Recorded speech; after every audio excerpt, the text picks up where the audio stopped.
We are back on the island of broken dreams. Red Island, hi.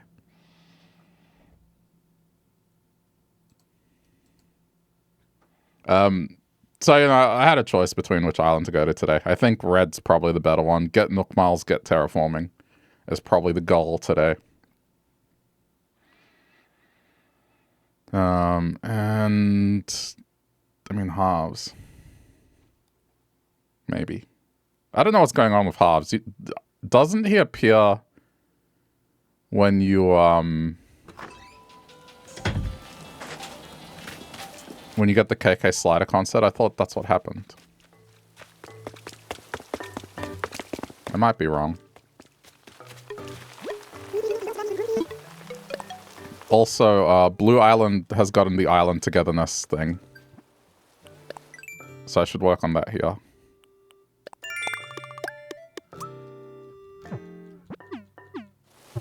Have I done photo shoot? I haven't done one, but I've gone to him and talked to him about that. I did that yesterday.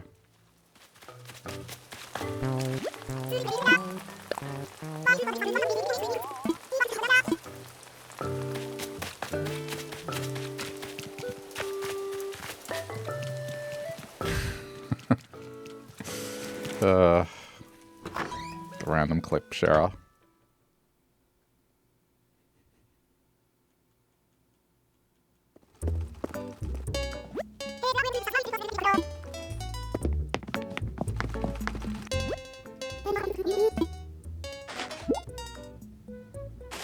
When you get the 3-star, he'll send a letter and come over. Oh, you know what? Maybe my island's no longer 3-star. Because I did destroy a bridge. I wonder if that messed it up and it's back to 3-star now.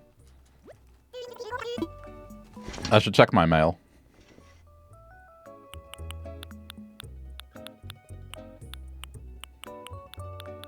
My thumb is a little sore from Silk Song. Just a little bit sore. That's why I had to stop. Well, I mean, I had to stop. Yada yada. And go with the Jotaro outfit.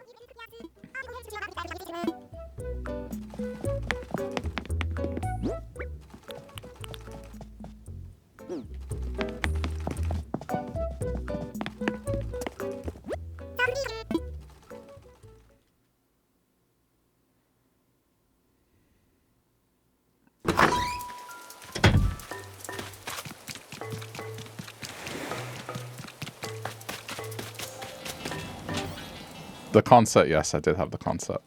Oh, there's mail from Harv. Okay. Then, yes, it should be here now. It happened overnight.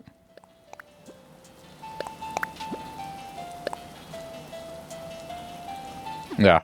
Okay, so it is available today.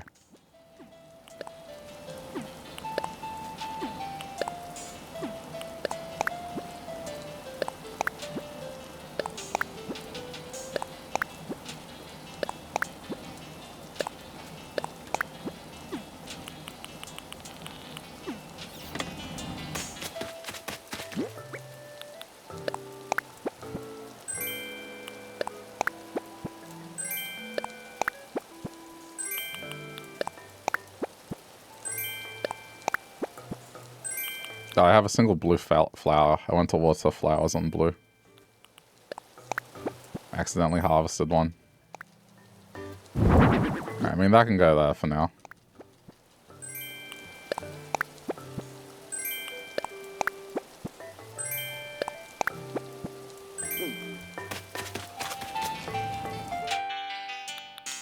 It's kind of fitting that it's very rainy.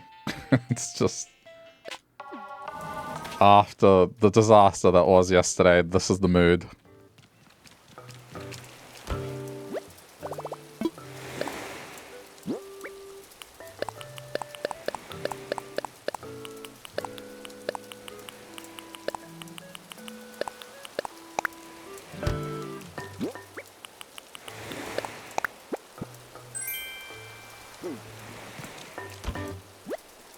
I've got the coelacanth, so I don't have to worry about the coelacanth. There's nothing else that appears in the rain, I don't think, in this season. Okay, let's go see Harv. So first thing purchased will be the art dealer.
I mean, this feature was nice, but I still kind of wish they had dedicated shops.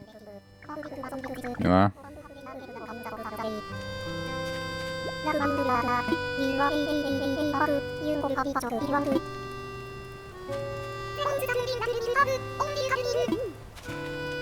I mean, a dedicated building, I should say.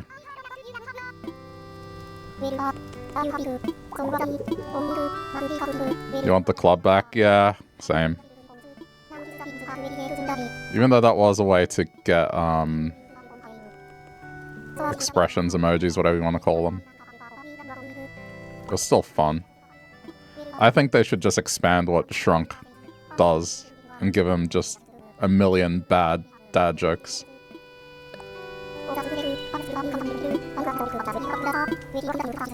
I'd go there every day just to see that.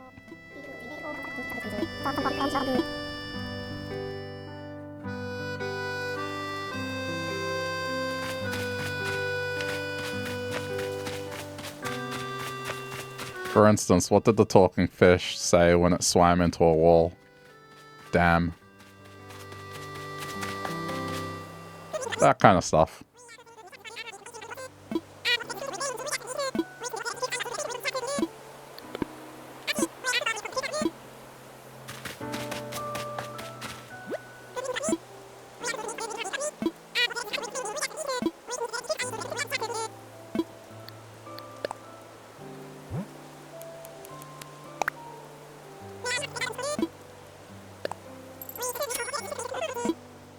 I love how this gyro even says legitimate. It's like this gyro is lying. Okay, we've got one.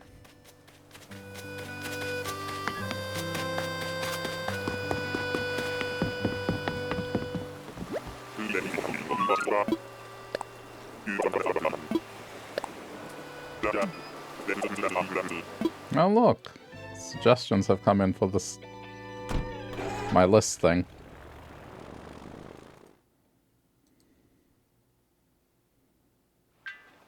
Well, there you go.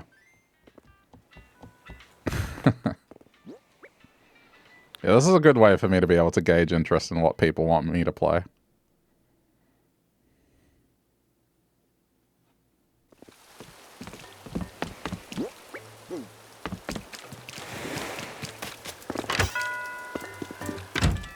Do you like the random clips? Yeah, I can update them pretty easily. And this thing as well being on the page.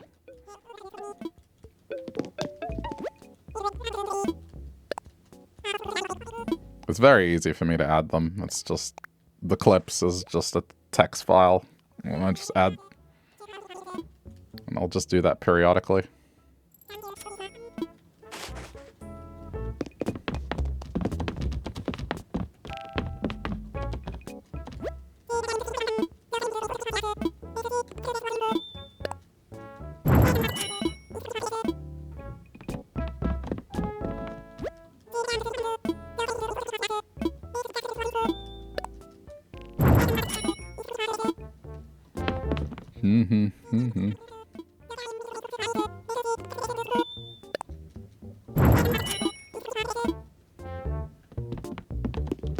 The only bad thing about watching on the phone is if you click the link, you leave the stream. But yeah, that is, I guess, a little annoying.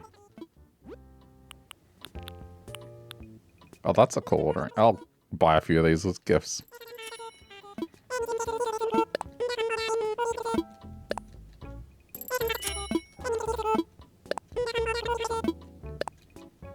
I wish I could have it as a command that I can just trigger automatically during a break. But then again, I guess that's what the BRB screen's for. It's showing clips. I accidentally sold my wetsuit. I got it back now. I'm gonna buy a couple because this keeps happening. I keep accidentally selling it when it's late at night. I'm gonna have some in reserve. There we go. No audio on the BRB screen. True. I mean, some of it's just references.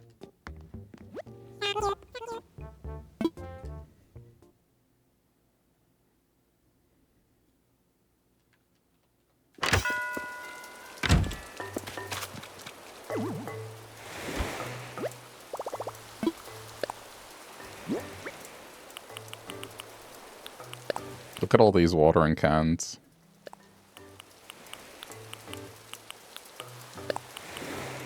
Wait. Elephant, elephant, elephant, elephant.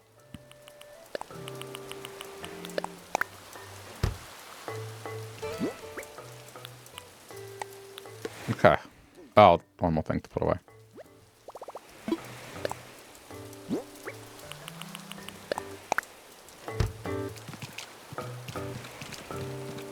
What if I did a mash of all the clips with audio for the BRB screen? The only thing I have against that is I guess I can't play music. And I like having music as I go away. Because I have my headphones on and I'm just listening to music as I do whatever I do during my BRB. Also, if someone turns up, they might not... Like, it's harder to know that I'm on a BRB. It could be like they think that that's the actual stream.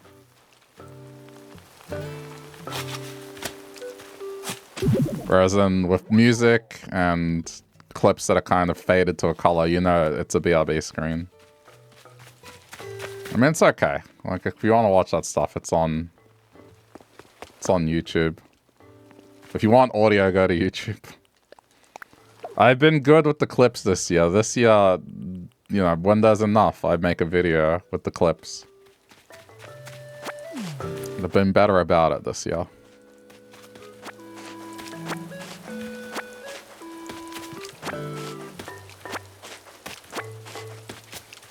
In fact, I just did one today.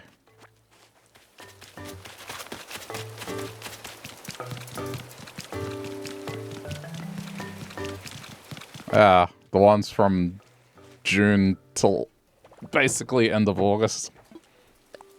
With a couple of September ones in there because it made sense.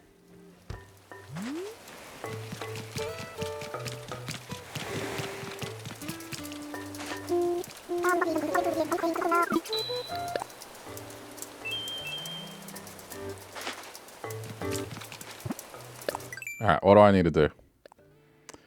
Hot item, fruit, wood. Yeah, I put the link in Discord, so it is on YouTube. I'm surprised the bot hasn't said anything. I just updated the bot to be like, yeah, tell people about it. But I guess it hasn't happened yet.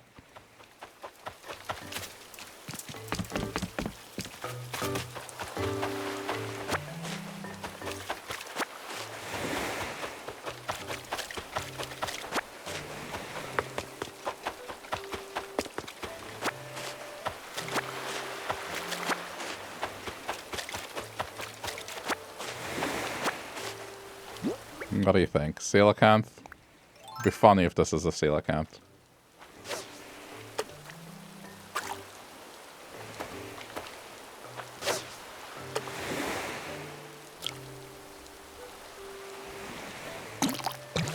It's not.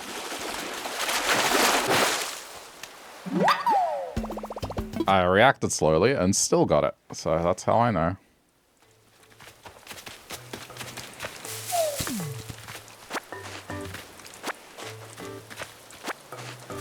I mean, it'll be interesting for the end of year one. The end of year one, I guess I have, instead of doing what I did last year and the year before, where I just took all of the ones that were there for a whole year. I guess I'll just have to pick my favorites. Then what happened on Discord? All of the challenges you followed were gone but 5, and you had to find me again. Curious.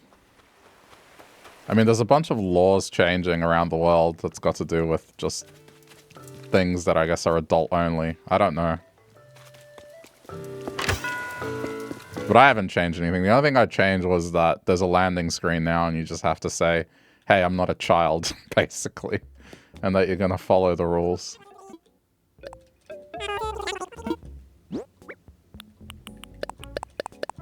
But other than that, I haven't changed a thing.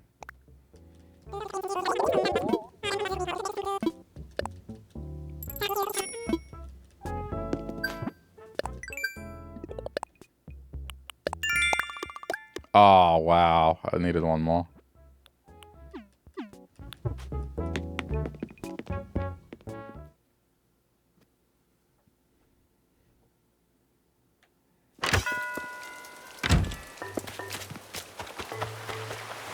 What is the hot item? Campfire, wood block bed. Okay.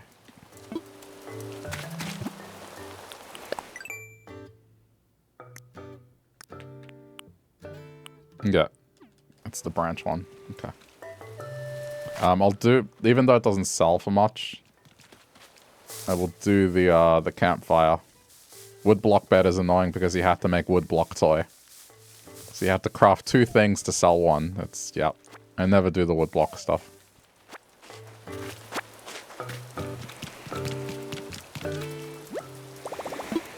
It's not going to make me money. It's just for the Nook Miles.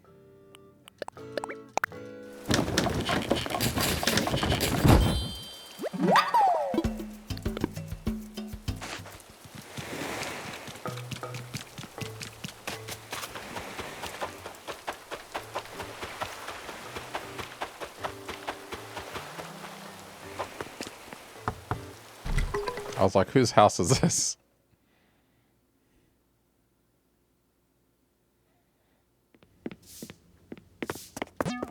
There you go. You went to post empanadas, wasn't there, and then you did find it only had onboarding. Yeah, because when people arrive on Discord now, basically they don't get to see anything until they agree that they're not a kid and are gonna follow the rules. If you don't post that, or a moderator moves you, then you're never gonna see the rest of the server, basically.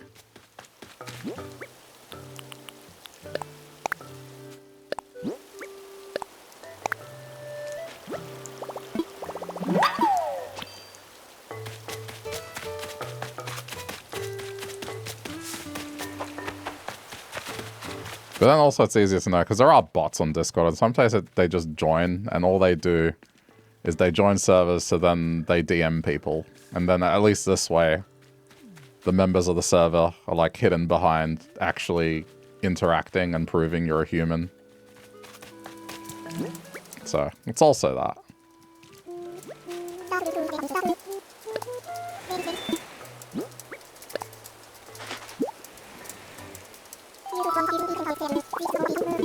Candy? Alright.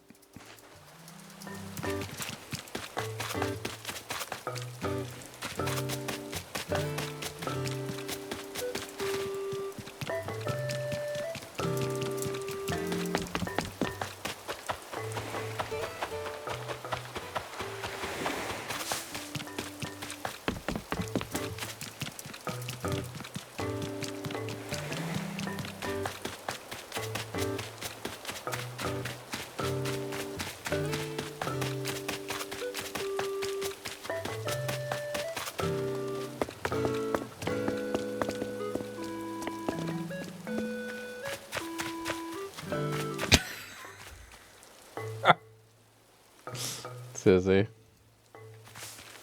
I just saw that pop up.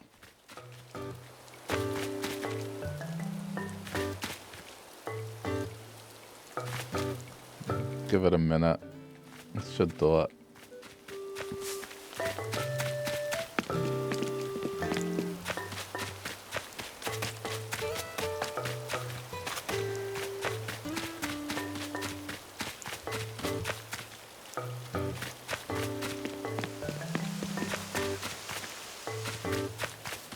Oh, you're here. Okay, well, I can do this. I'm still looking for candy.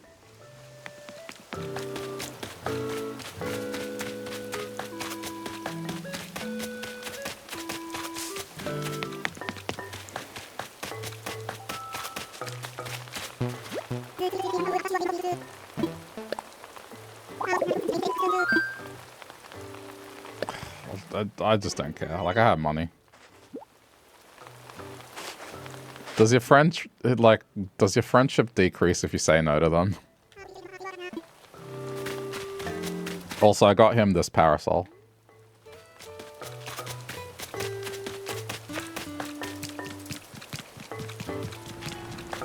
They have to be out and about because the museum's closed, so...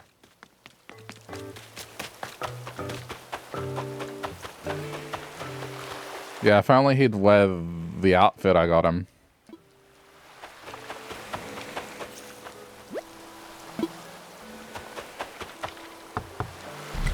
Then he would look like Ken's brother.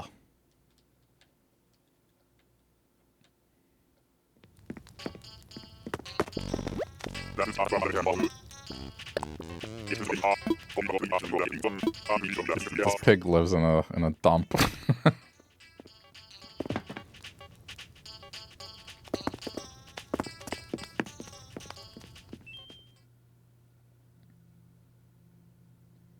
It's okay, it's a different personality.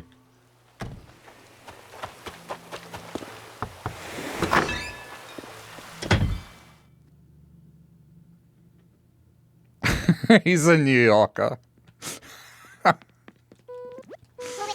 And that coming from a New Yorker, that's funny. Maybe he's a cab driver. Maybe.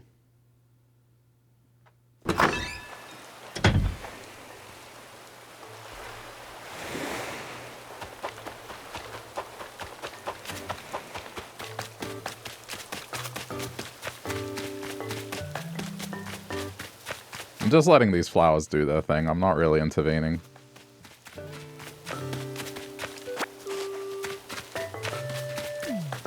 Oh wow, I just realized both of them are here. The ghost and Flick.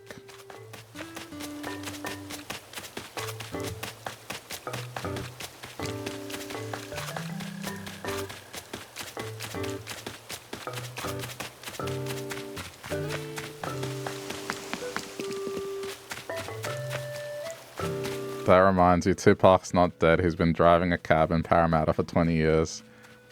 That would make sense.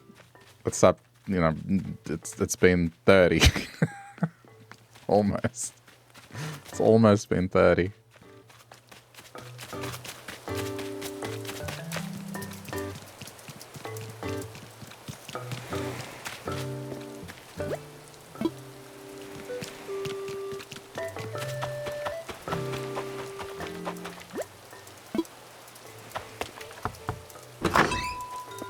Can't speak for that 10-year gap. Yeah, fair enough.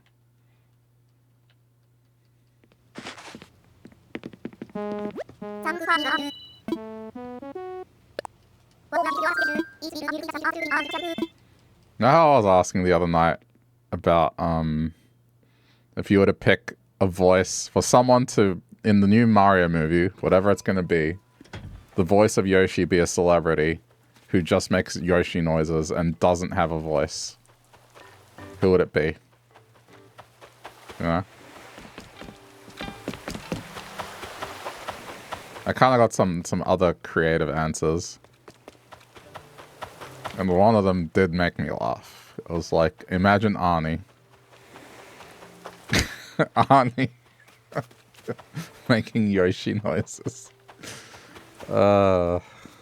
It'd be funny. Kind of like the Groot thing from, you know, Guardians of the Galaxy where they got Vin Diesel. But it's someone just making Yoshi noises.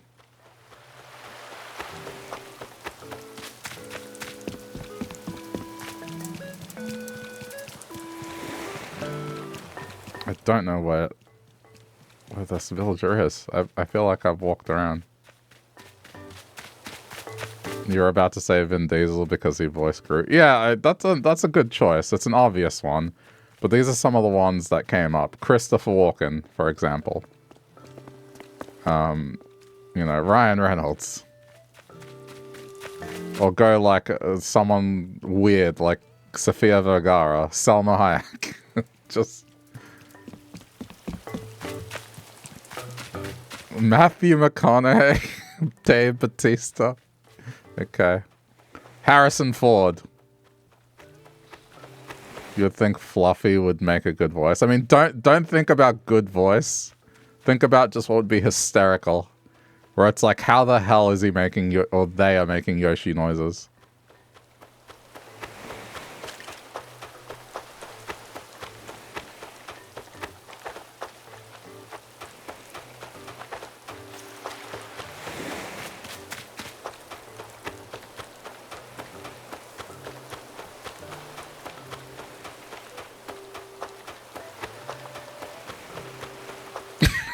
Make Putin Yoshi? Jeez. No. Real actors.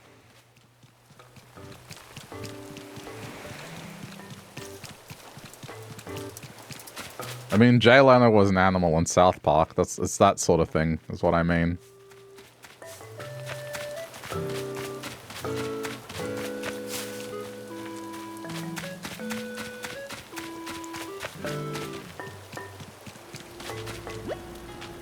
Oh my god, they were home the whole time. I'm an idiot.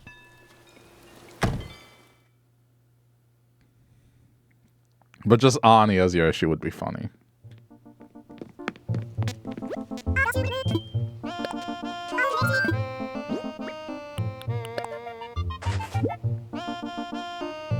I was saying Patrick Warburton. That guy with the, you know, he has such a deep voice. But then being able to make Yoshi noises.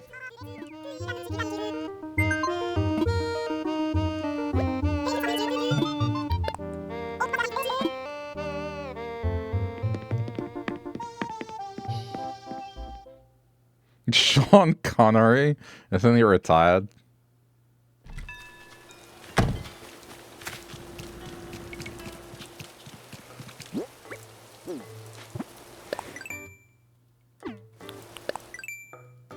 He's dead. Oh. Well. Yeah, I mean, I was saying if James L. Jones was still around. But then again, they he did give the rights for Disney to be able to use his voice for Vader.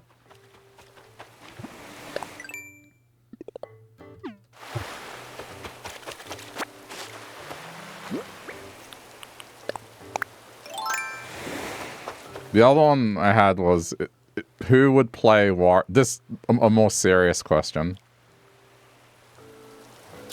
Who would play Wario and who would play Waluigi? Oh, look, I got this with zero effort. Now that I'm not looking for it, I'm not putting 500 pieces of bait into finding it. My pick for Wario is Danny DeVito. My pick for Waluigi, Steve Buscemi. I think that pairing would go well. Those two.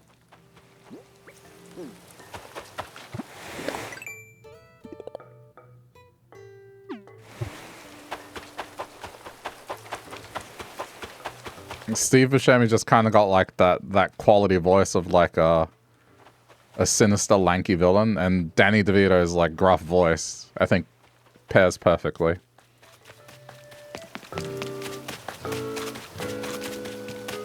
And Danny could potentially have an in because Charlie Day is already Luigi.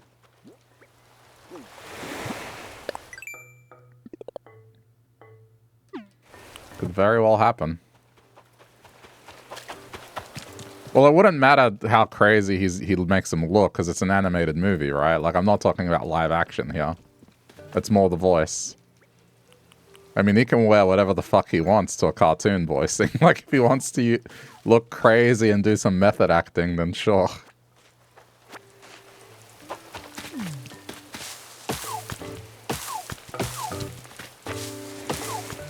He just wears the Wario outfit and is just eating actual garlic as he does his voice recordings.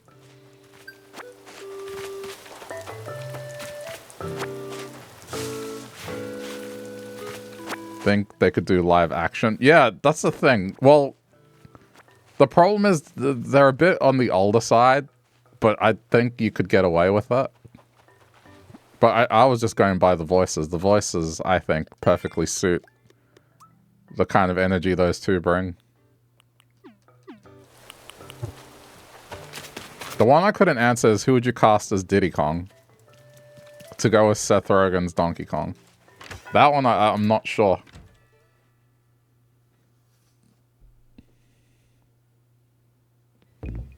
The only one I could think of would be like Michael Cera. Kind of do... Not necessarily awkward Michael Cera, but just, you know...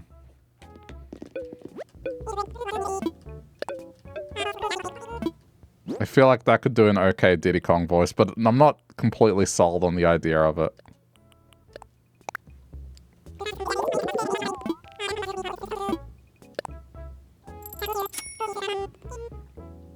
Will Ferrell as Diddy Kong?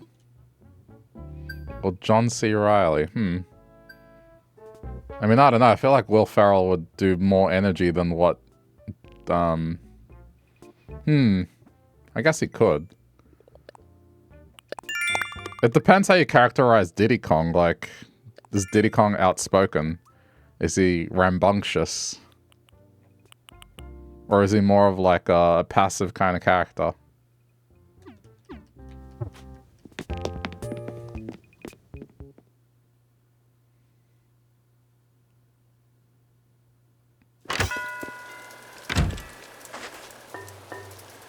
You think he's definitely got some attitude? Yeah, true.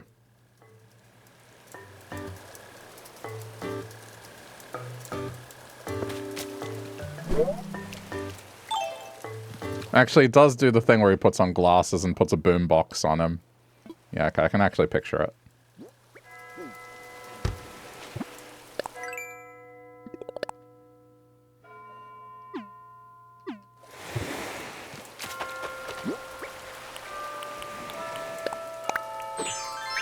But this is the way we kind of have to think about the casting for that movie. Because when they revealed that at the initial cast for the first movie, it was just... What timeline were we living in? It just felt so surreal. It was like, what? Each pick was more insane than the previous.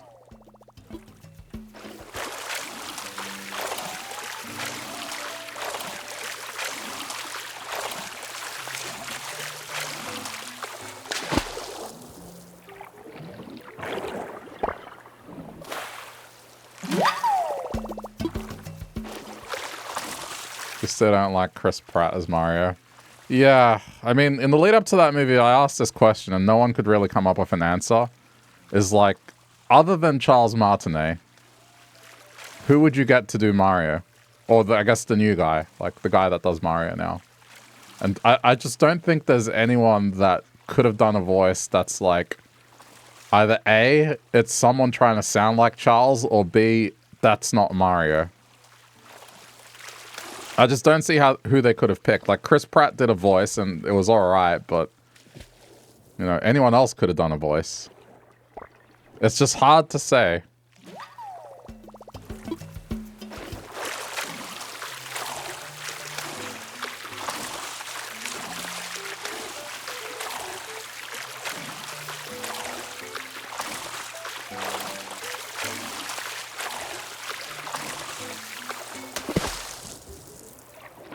Yeah.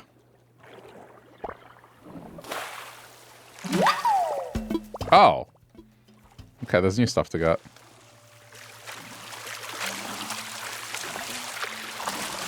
So, you know, I don't think they should have... Like, I think they made the right choice in not picking someone that's going to try and sound like Charles.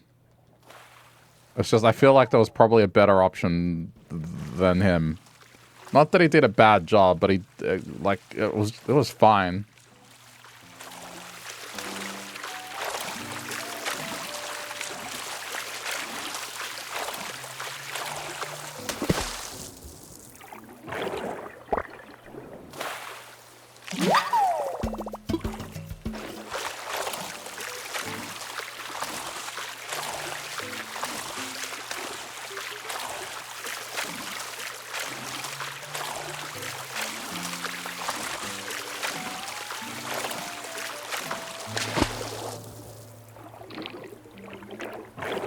Chris Pratt did a fine job, but you just feel like there was definitely someone who could have done it better. Yeah. No, I kind of feel that way too, but it's kind of hard to point out who. I mean, I think someone who would have done an equivalent kind of voice that would have been okay would have been Ryan Reynolds.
Imagine if they pick someone like Adam Sandler.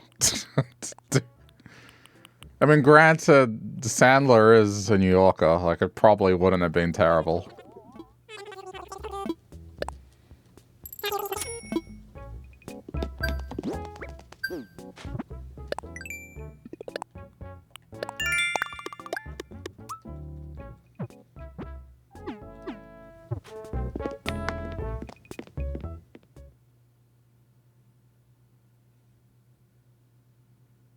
It was a very hard question to answer. I don't think anyone gave an answer that they were equivocally like, yeah, that would have been the perfect pick. That's the pick they should have done. I think Sandler could have done a good job.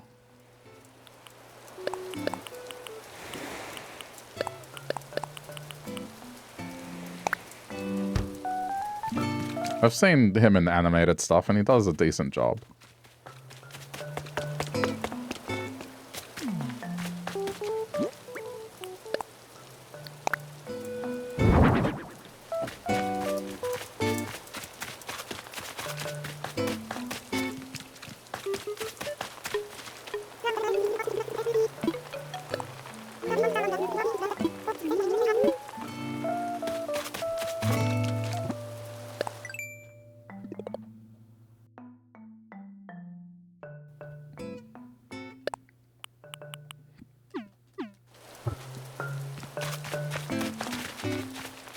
Yeah, Poppy was 50 tickets to find Poppy. Poppy was an effort to find, but I'm glad it's a good counterpart to Ione.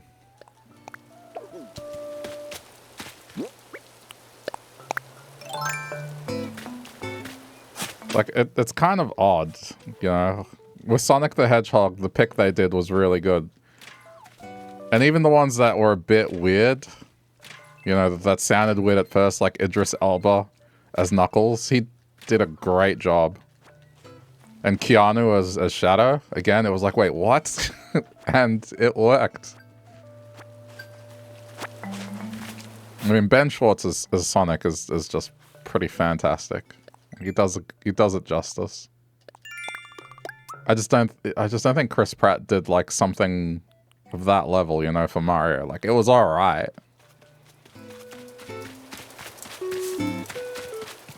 Jack Black as Bowser was a good pick too. Yeah. I didn't mind it. I don't know about Seth Rogen's Donkey Kong. I was kind of expecting him to do more of his laugh. If he would have done more of the Seth Rogen laugh, perhaps.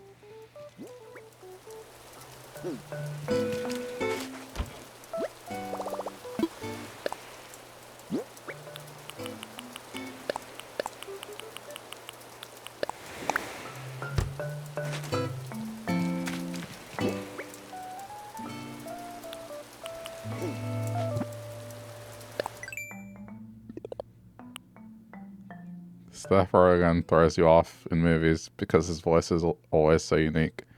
Yeah, I mean, it's the laugh that does it for me. It's iconic.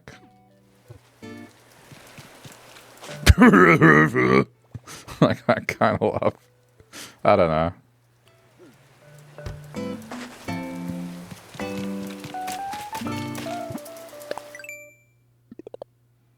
I heard balloon, just checking.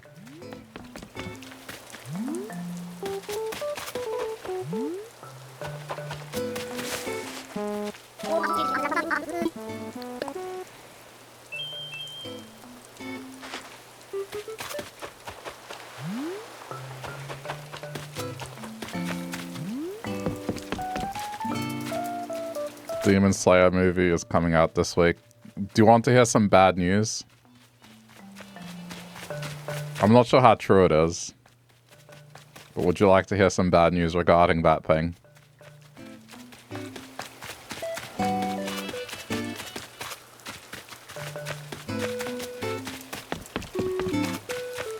So, you remember my complaints about the previous movie? So, IGN has a review of the movie, and their comments are the movie has pacing issues and has too many flashbacks. Which basically means it's most likely how the previous one was, where like more than half of it was just retelling the story and only 20 to 30 minutes of actual new content. Now, that's just IGN. I'm not sure, but I would recommend waiting and seeing what other people see. But I'd be willing to bet that they're doing the same thing again. Unless you really want to see it, but... IGN gave it a 6.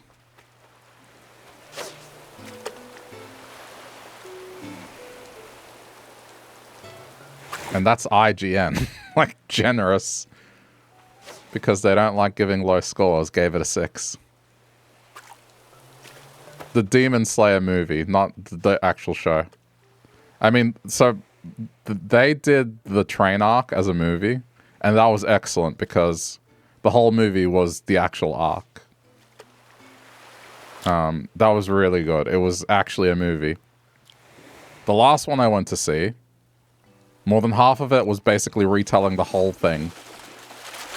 Like, up to that point, and then the final 30 minutes was actually the new stuff. And so I felt ripped off, and I told people, no, don't go see this. I saved people some money. And it would appear, I haven't seen it myself, this is just based on the IGN review. Based on the IGN review, I've heard, I've just seen it says pacing issues and a lot of flashbacks. Which leads me to believe that it's just probably what happened last time again. I don't know, I haven't seen it, just basing it off what they said. And I'm willing to believe it, because the last movie I saw, it was exactly that.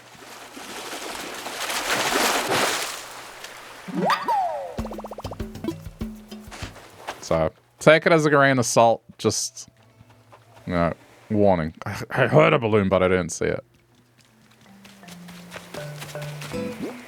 The other thing is this arc is going to be something that lasts 6 years, apparently. So, it's not resolving anytime soon.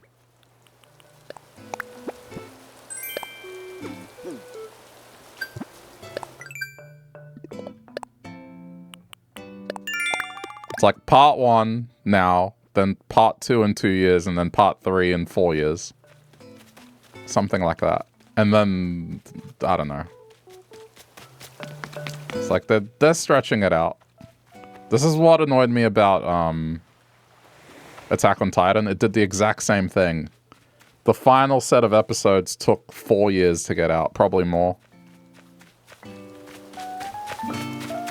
So it was like the final season, part 1. The final season, part 2. The final season, the final episodes, part 1. The final season, the final episodes, part 2. And I couldn't anymore. Like, I'm like, alright, I'll watch this again eventually one day. When I've forgotten about how much it annoyed me. Yeah. No thanks. The one thing I'm waiting on is whether or not JoJo, Steel Ball Run is going to be a Netflix thing or not. I really hope it's not. Netflix kind of, I don't know.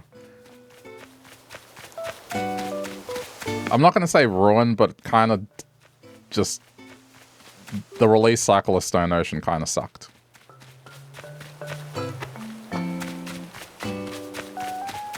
And I just want it to be like how it was before. It was, you know, new episode weekly. People talk about it on a weekly basis.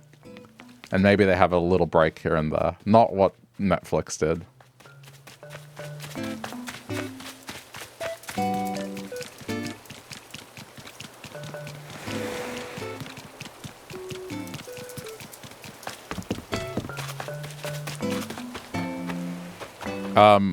I need to catch bugs. The only bugs are snails, right? Because of the rain.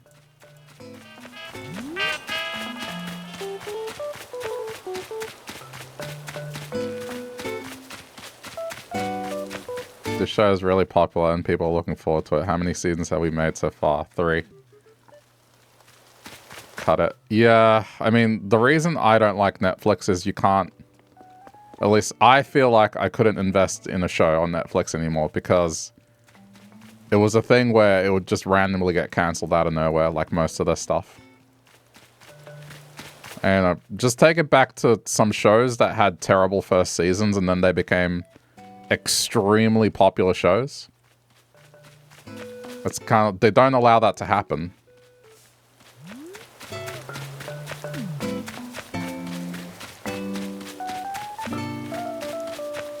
For instance, take one of the longest running live action comedy shows, right? It's Always Sunny in Philly had a terrible first season and it was almost cancelled. And then when Danny DeVito came on board, it rallied. And that show's been running for like 20 years. If that show was on Netflix, it would have gotten canned and it wouldn't have run as far as it has.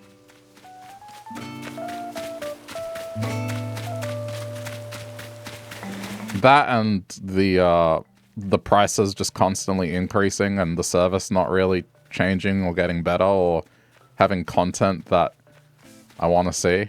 It's just like, nah, I'm good. More stuff was disappearing than actually things that I wanted to watch.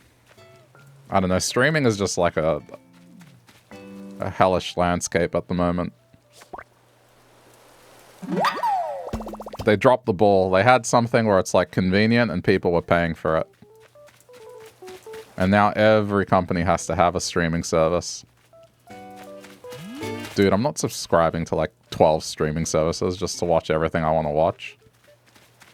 I'll subscribe to like 2 at most.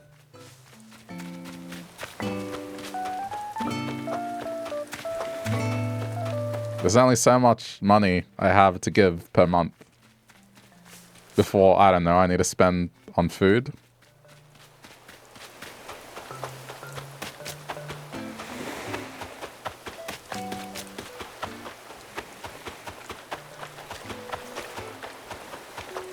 Yeah, anyway.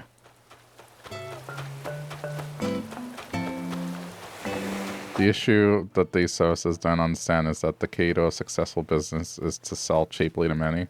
And don't undercut yourself. I mean, it depends, but like, a better quote is Gabe Newell's classic and timeless. Piracy, you know, is a service issue. If you put things at a good price and you have a good service, then people won't pirate. It's as simple as that.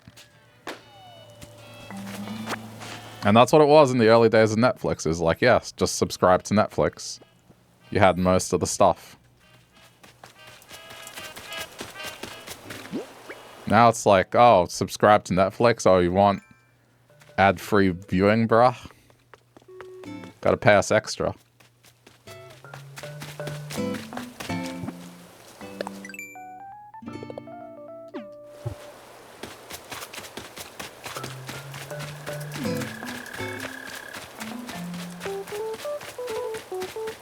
It's just bizarre because you look at music streaming, for example.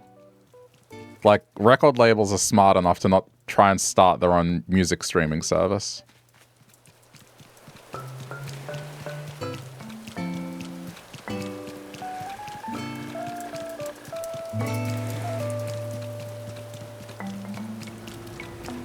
And now, like, we've ended up with something that's worse than what cable TV used to be, in my opinion.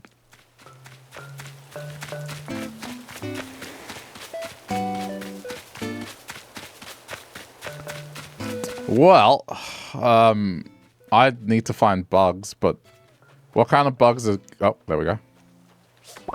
Maybe that's my answer.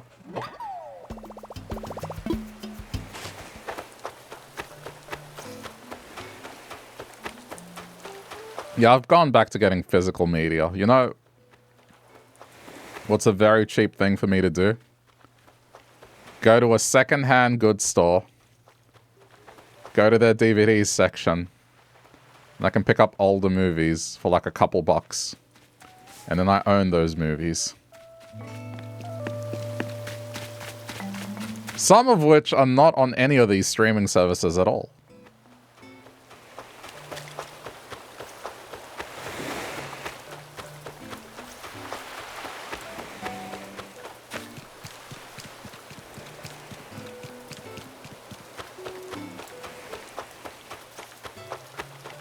The other thing that's happening is, like, shows are being edited as well. And movies. I mean, you look at the example of Lilo and Stitch, the editing of that scene. But there's others. There's, like, some shows where soundtracks have been removed because they don't have the rights to the music anymore or something along those lines. And they change the song, so then the scene feels different because it's not the originally intended music. Or, like, jokes have been edited out. Because they're a little too risky for Disney.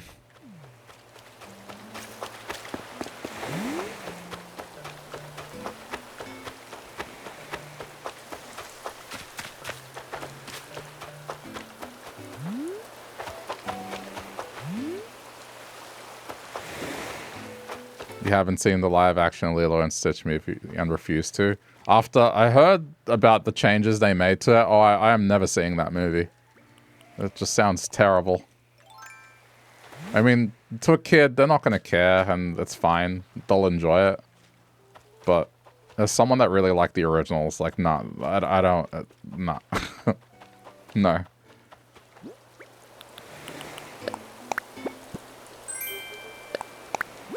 Why ruin a good thing? I mean, here's the reason. It's like, it's less risky to make something new. Sorry, it's less risky to take something and rehash it than it is to make something new. Sure.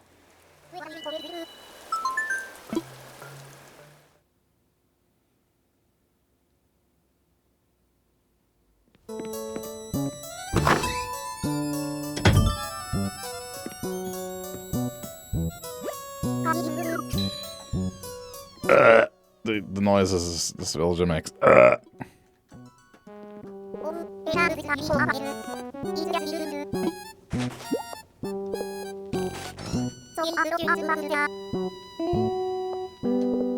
Thanks, I guess.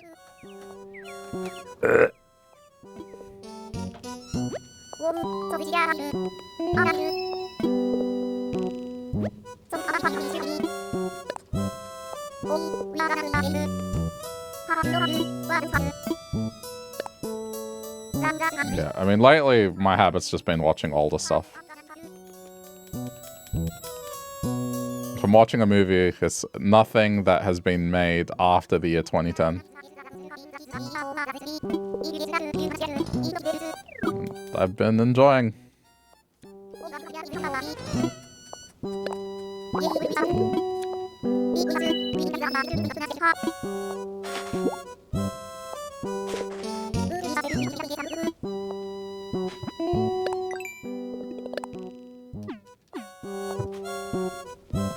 Alright, we can go now. Yep.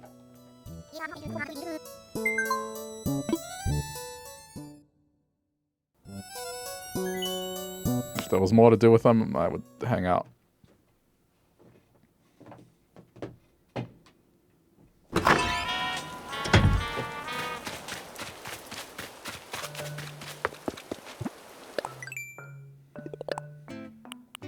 Hot item again, customized bugs. Oh, man.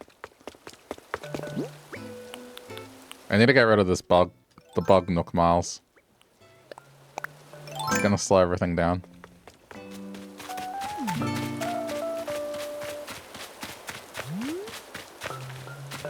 I mean, the only streaming services I have now is basically Crunchyroll and Apple. And Apple is because it comes with it for, well, I have a bundle, basically, because I have Apple Music. And once you have, like, 2 of Apple's services, the Apple TV is, like, effectively free. Something along those lines.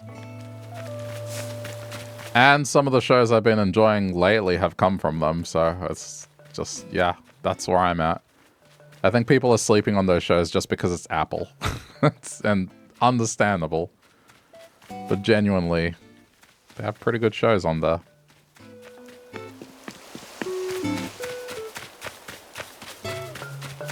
And everything else?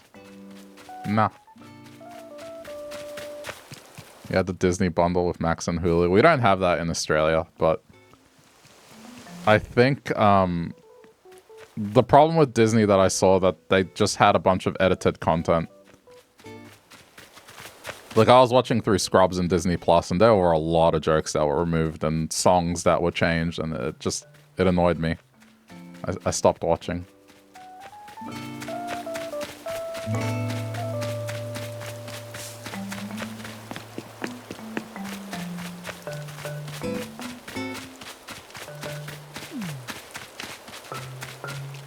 Despise Apple, but Murderbot is amazing. I haven't seen Murderbot. But, you know, this is one of these things where it's like, just pretend it's not Apple, the people that are trying to sell you, like, hardware that you don't like. Just think of them as another entertainment company. Just separate the two.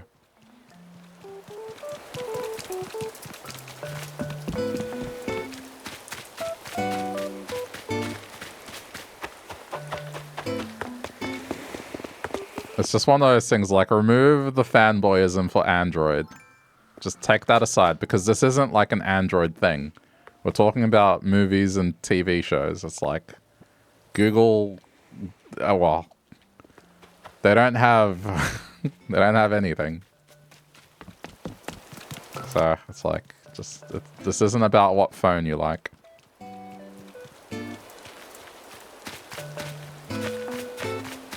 TikTok for you has been trying to convince you to switch to Samsung. You think it's working. Here's the truth about this stuff, okay? The way that I see it. Use whatever you find comfortable and what works for you. Because when you look at the functionalities of, like, what you do on a general basis, like, it all comes from apps that you use, pretty much. This is my take on it. It's like, you're going to be within apps most of the time, and the functionality apps have from platform to platform is pretty identical. It's just some of the day-to-day stuff where it's like, that's what you find comfortable, you use that. And this comes from someone that has used Windows Phone, has used Android, has used iOS. But I've used everything. And for me, it's just because I have a work laptop that's a Mac. And so that ecosystem makes sense for me. But if I didn't have that, then yeah, I could do an ecosystem with Samsung. And it's just like, use whatever works for you. At the end of the day, if you're using a web browser and you're browsing TikTok, it's the fucking same. I'm sorry. Like, you have the same phone, basically. Unless you're doing masterful photography where you know how to use your settings and all that shit. It's the same fucking phone. And people just... It's kind of like the console wars where, like, oh, Nintendo versus Sega. PlayStation versus Xbox versus Nintendo. It's just... use whatever works for you. Everyone will talk shit about the other platforms because they have to feel like they made the right choice.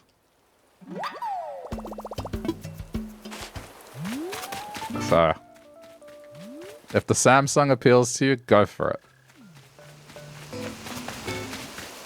But, you know, list out the things you use it for. If the answer is using an app, using a web browser, watching videos, and taking just normal pictures of food, I don't know what to tell you. Like the experience between the two is probably not going to be that different. It's just the day-to-day use, like shortcuts, gestures, all that stuff. But that stuff is like comfortable. That's just general use cases. I know people, you can do more on Android. You can do side loading of stuff, blah, blah, blah, blah, blah. But the average person doesn't do that.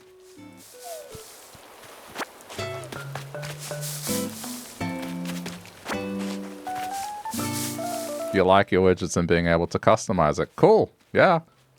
That's something you like. That's fine. Apple has something similar as well.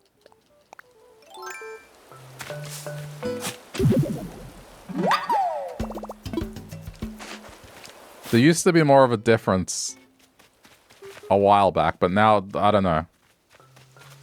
What does Apple have? Widgets that you can customize. Literally what you just described.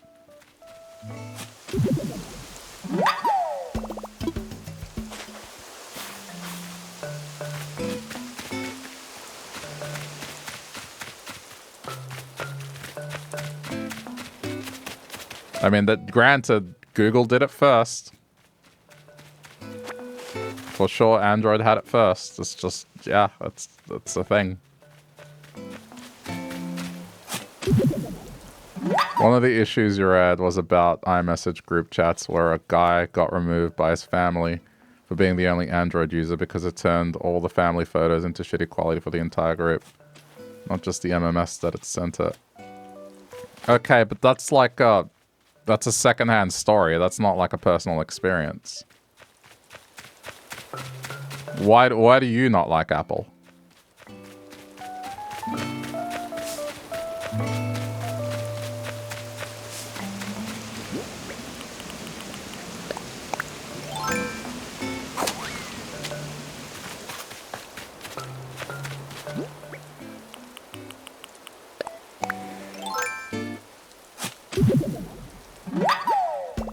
I'll tell you something that Google used to do. I don't know if they still do it. But one of the downsides of being that open with your operating system and letting people do whatever the hell they want, we had an issue pop up with our web thing, right? It's like a web app. Anyway, someone reported a problem. And they said they were using a Samsung. I can't remember what it was. It was like a Galaxy device.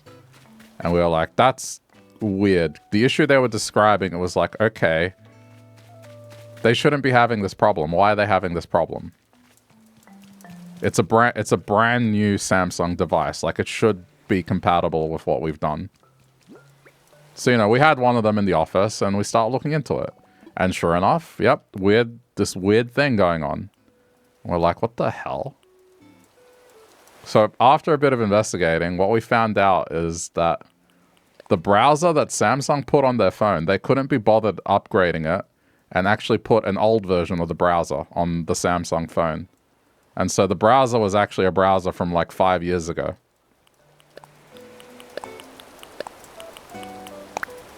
And yeah, it was just causing problems.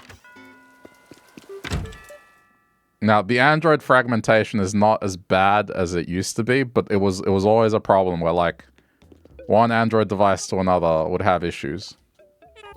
And it came down to the customizations that the individual companies did. Phones that were just stock Google, like Google did them, they were fine. But anything, particularly Samsung, like it was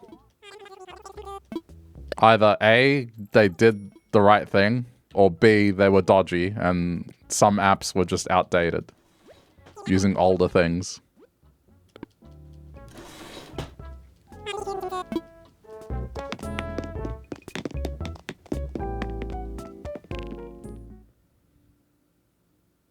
But, you know, each platform has its problems. That's what I'm saying. And you shouldn't hyper-focus on, like, stories from other people and what they find annoying. Focus on what you like about each platform and what you don't like about each platform, and then make a decision based on that. Don't go with like, I heard someone said this and someone else had this issue. It's like, cool. Yeah, that's why they don't use it. Totally fair. Sorry. No. Like, this is just me pointing out, like, how my stance on things and how I approach picking stuff. Like, at the end of the day, you're free to have that influence your decision because sometimes stories from another person do influence decisions. For example, me going to see the Demon Slayer movie and telling you guys, this movie, it's more than half of it is a flashback. In that circumstance, that is information that will totally affect you enjoying the same thing. You think you're being de-influenced from Samsung. I mean, don't be. Like, again, just look at it from the perspective of what is that phone going to do for you that you personally like that is a pain point for you. It's like, yes, this phone is going to solve this problem. Yes, this is a feature that I totally want. That I don't have. If a Samsung is ticking all those boxes, go for it.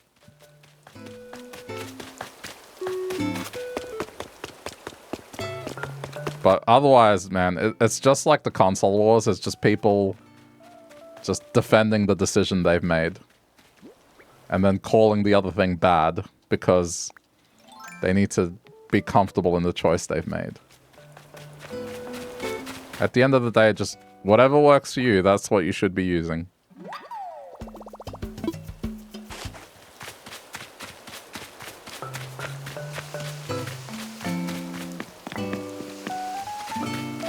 And yeah, I've used everything. So you got a PlayStation because you like their exclusive games more. Yeah, valid choice. But it doesn't make PlayStation better than Xbox. Right? Like, I wouldn't be like, oh, what are you getting an Xbox for? It's like, dude, someone gets an Xbox because maybe they like the games that release on Xbox. Maybe they like the controllers. Maybe there's some reason that they value Xbox. And it's perfectly valid.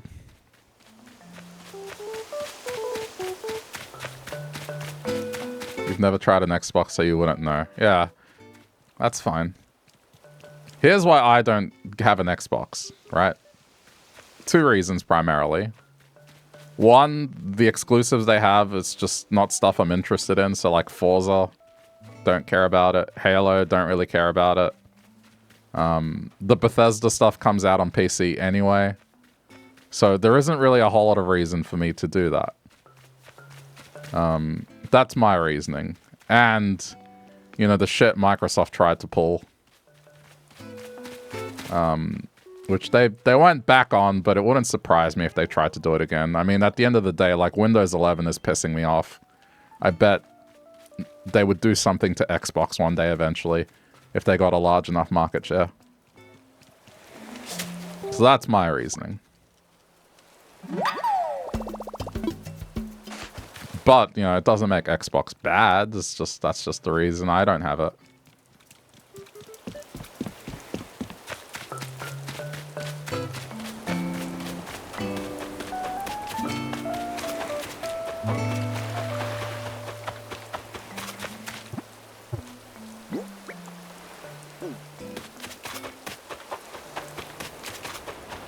Life's too short to kind of just make people feel bad about the choices they've made or the things they're into. It's just focus on what you enjoy.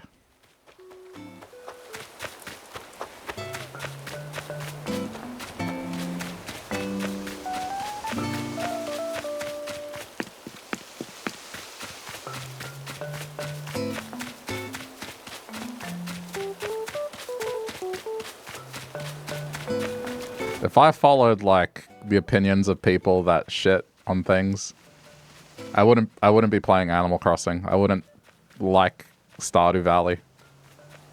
Because, man, as a kid, the amount of shit I got for being into those kind of games instead of, like, something else, like shooters and that sort of thing, yeah.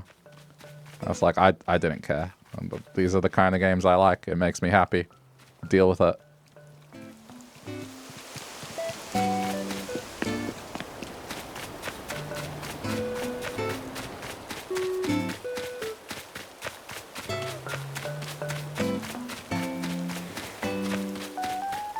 You love farming games? Me too. But I know they're not for everyone.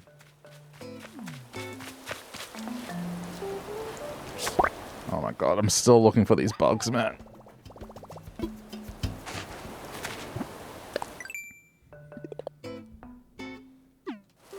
So back on the topic of the Samsung phone, what is it about the Samsung that you're like, yes, that's what I want. That's why I want it. I have a pretty old phone now, so I'm curious like what phones are doing now that would make someone want to buy or upgrade.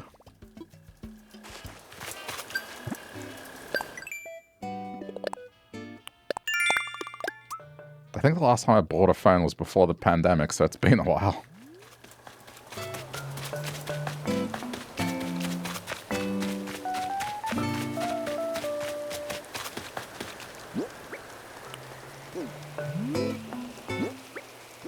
I'm still looking for that last wisp too.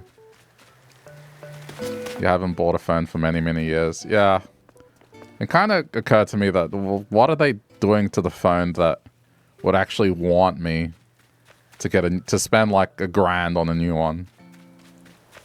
And it just didn't make sense. Like, what, a slightly better camera for me, a guy that, you know, if he's going to take a photo, it's going to likely be a food or something he's bought, where like the quality's already good enough that no one's going to notice that I have a new phone. I don't know.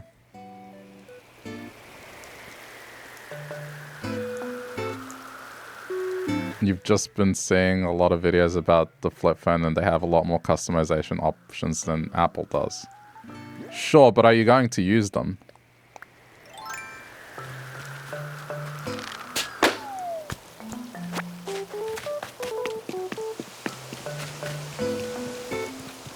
It's like, let's say you drink Coca-Cola, right? That's your favorite. And then, you know, you're looking at Pepsi and they're like, man, Pepsi has like 20 flavors. They have way more flavors than Coke. But if you're not into flavors and you just kind of like the basic shit, like, why does that matter? The ultimate difference is going to be, what do you like more, Pepsi or Coke? The other 20 flavors don't matter.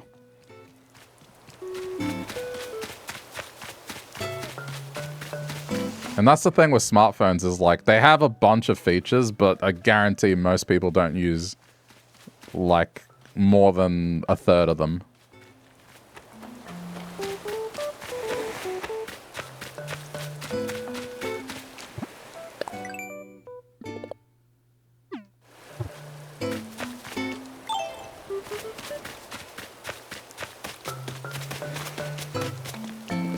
Like, for me, if I'm deciding on changing something, it would be like, okay, this thing here, I am definitely going to use it. It's something that I've been complaining about with my current thing. And yes, this is a thing that is going to improve how I use this device. It's going to have an impact on quality of life, on what I'm trying to do. Otherwise, you're just repeating marketing.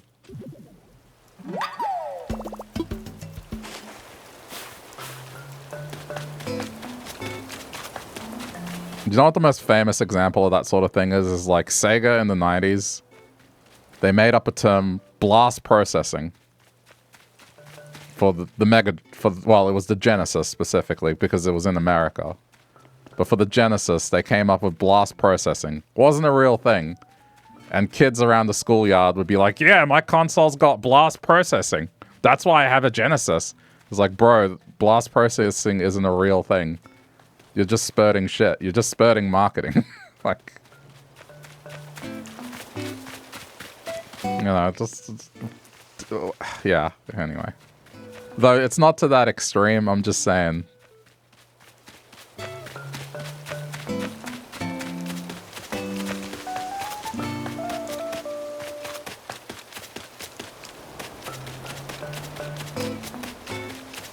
the biggest difference between the SNES and the Genesis was sound quality.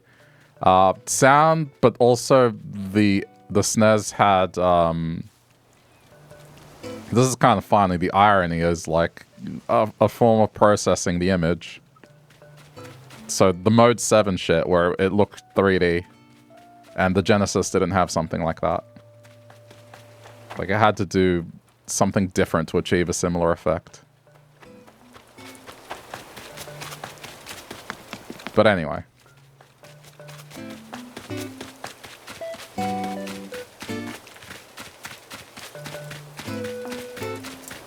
No, Mode 7 is like Pilot Wings. That's a Mode 7 game. When you're flying on the map in Secret of Mana. Or is it Secret of Mana? One of the Mana games. Where it's like, you know, the land is tilted on a perspective and then there's a 2D sprite. So it looks like you're moving around in a 3D space. Some of the maps in The Legend of Zelda also did that too. But it was to create like a kind of cheap 3D looking effect.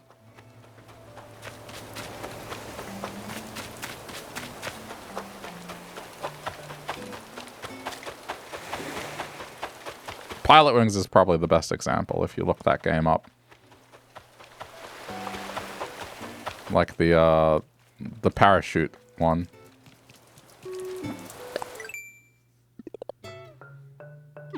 I'm just running around doing nothing.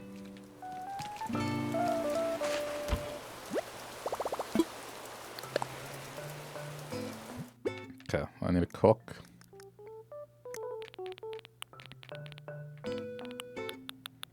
I kind of like both consoles. I like the Super Nintendo, and then the few games that I did play on the Mega Drive. I had fun with them. I don't know, man. I was just a fan of games. I always have been.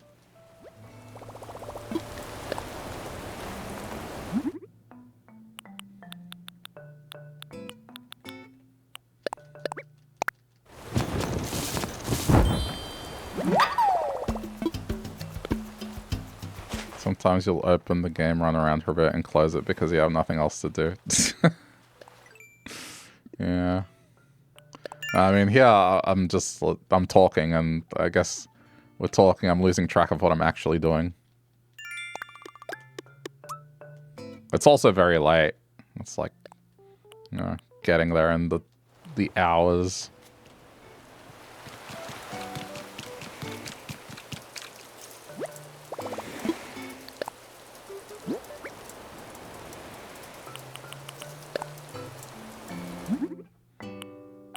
But, you know, it doesn't matter what you use. What phone, what console, what TV. It doesn't matter what you use. There's always going to be someone asking you why are you using that. And so that in itself shows that the decision doesn't really matter.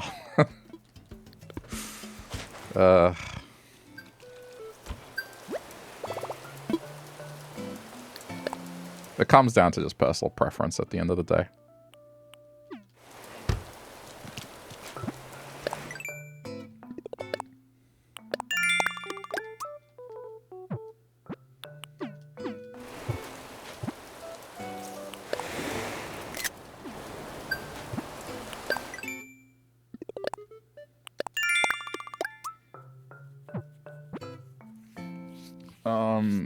Okay.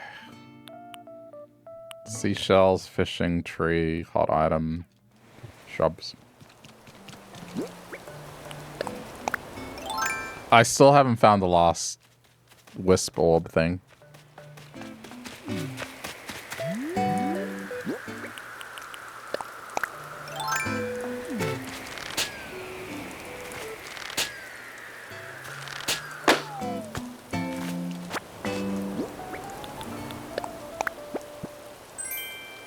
Yeah, so for a period in time, right, I had a Windows phone, I had an Android tablet, I had a Mac laptop, and a Windows desktop.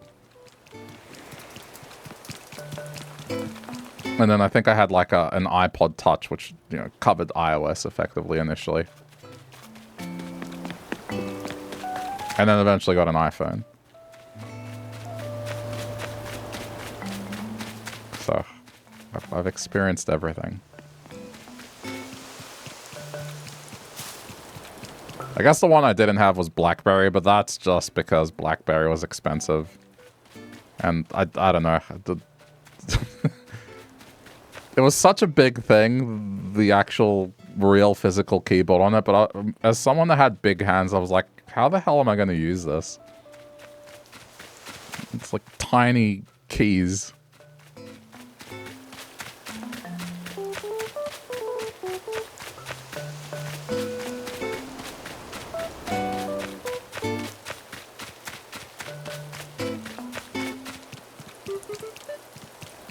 You don't expect me to read this out loud, but someone went to an Airbnb and the last guest signed into their YouTube account.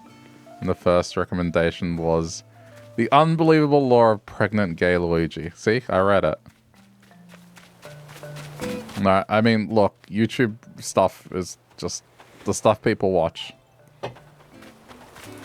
It's crazy. You want to get into curse? Look at Finger Family. Any other Finger Family stuff is just insane.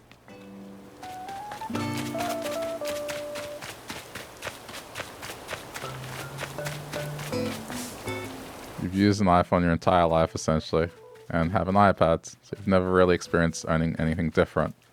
I mean, if you're curious, like, you can go to a store and try it.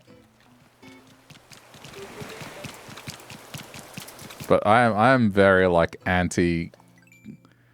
If you were a Samsung user now and telling me that, you know, you attempted to swap to an iPhone because of the Apple marketing, we would have had the exact same discussion. I would have asked, what is an iPhone doing for you? Like, what is it about the iPhone that you want to actually get at? Like, I would have had the exact same conversation. That's just like, why?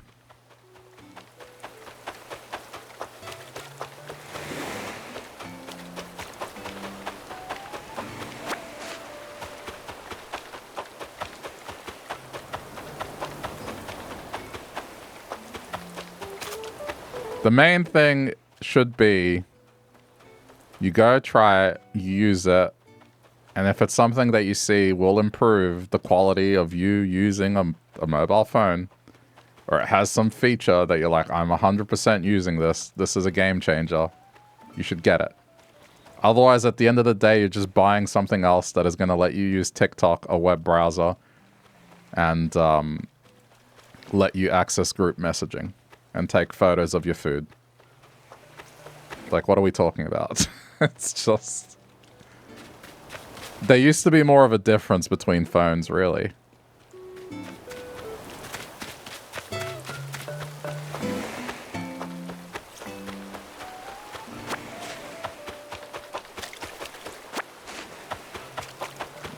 What, you're gonna stare at your lock screen constantly? Admire them widgets?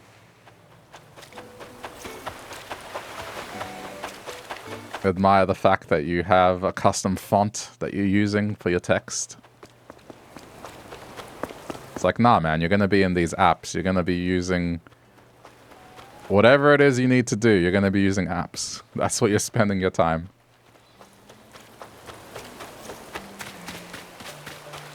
But if all that other stuff makes you happy, then go for it. Life's too short. Use whatever works for you.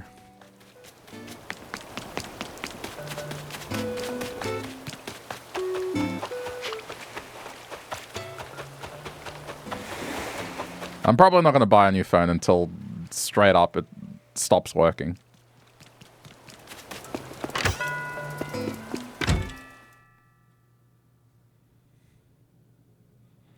You'd be spending most of your time on TikTok and playing mobile games anyway.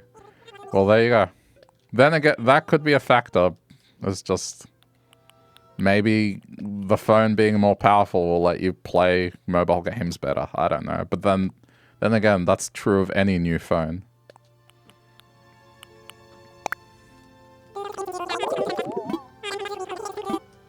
This is what I'm saying, is just... I'm not talking about enthusiasts. I'm not talking about people that, you know, use their phones, for example, to take real professional photos or do proper influencer stuff, right? That's something else. I'm talking about a person that is just using their phone to use their apps, to take photos, to use a web browser. And maybe every now and then send messages. It's like, what are we talking about here? Every phone's going to do that job. It's just the little details in between that matter.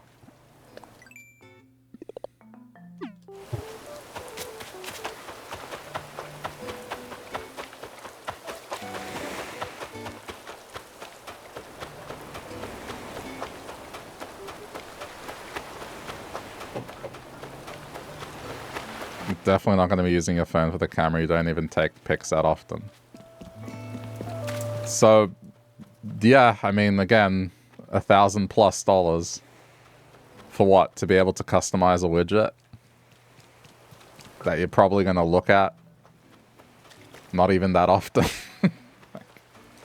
I don't know.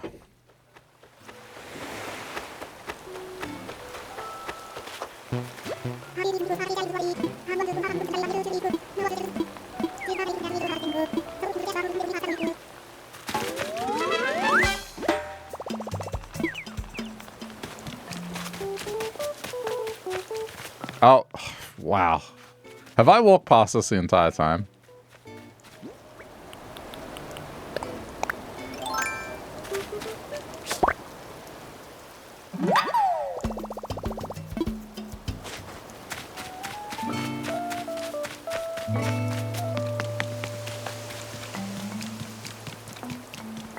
Even me as an iPhone user, I would need a really good reason to get a new iPhone. I'd be like, well, what am I getting a new phone for exactly?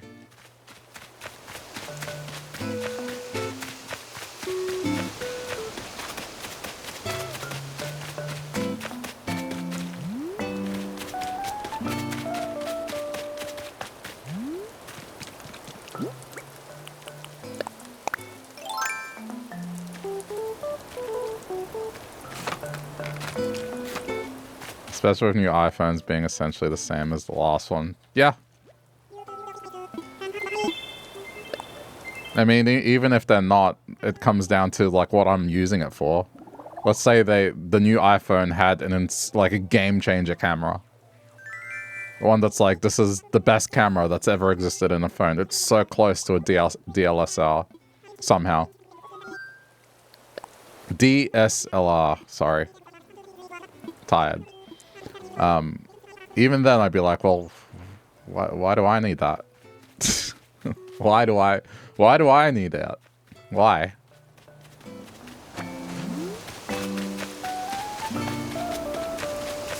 Has this new processor that can tackle like AI models.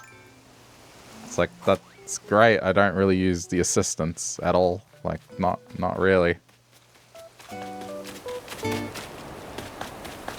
Has better GPU performance, so you can render games at a high speed. Oh, but I don't really play mobile games.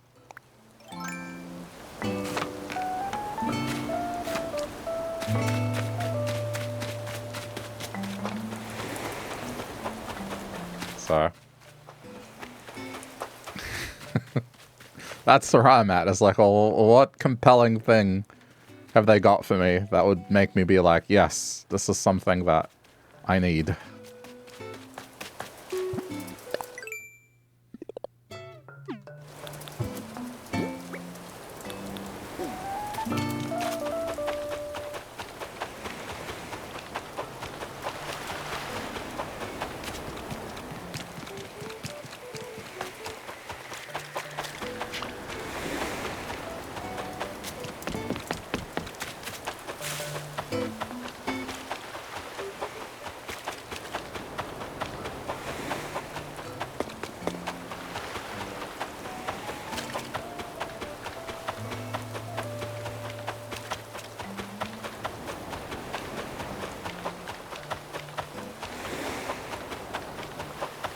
There's no shells, so I guess I have to get some out.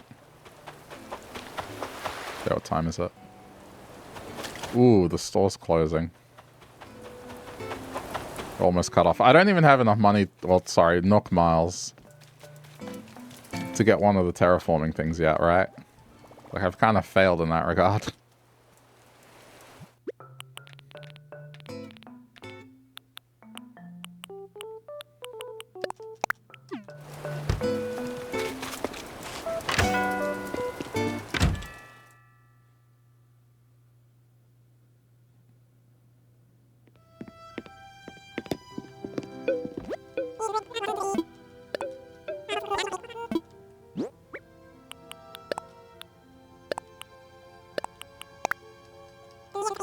They're playing that music that they play in an award show when they want people to wrap it up. I'm that annoying customer that turns up 2 minutes before closing.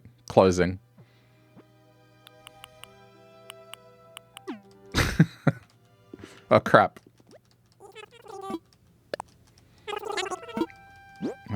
Sell this for the 5,000.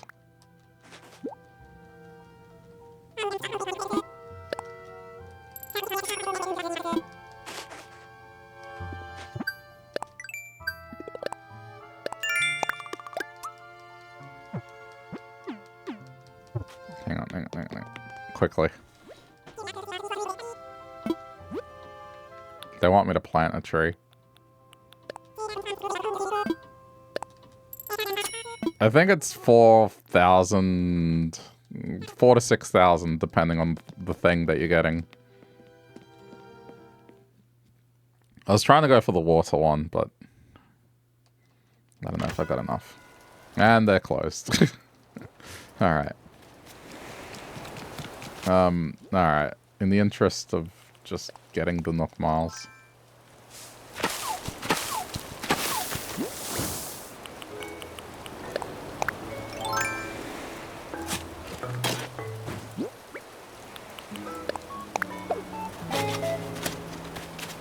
That's 2.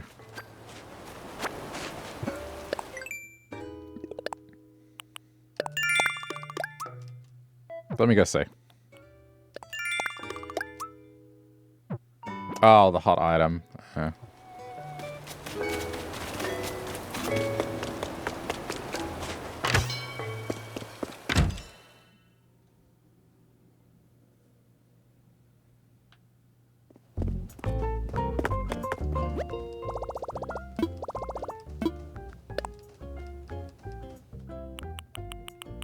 Yeah, 6K. Okay. Kind of figured.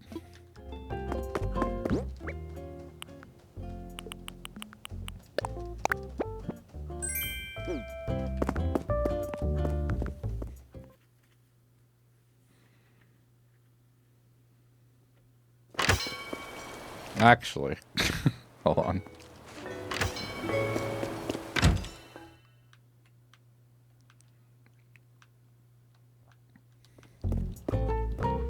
Because I can.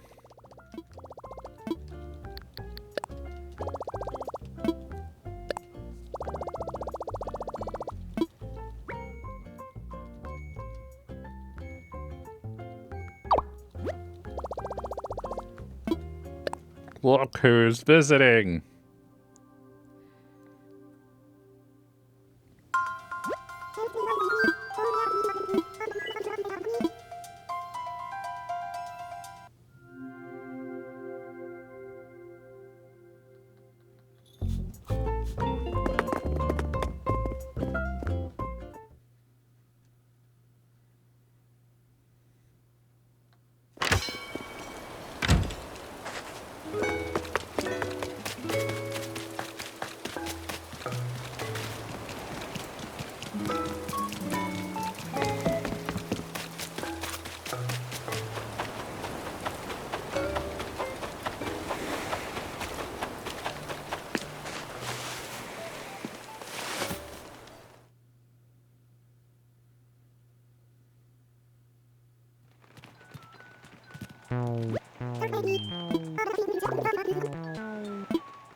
A log chair.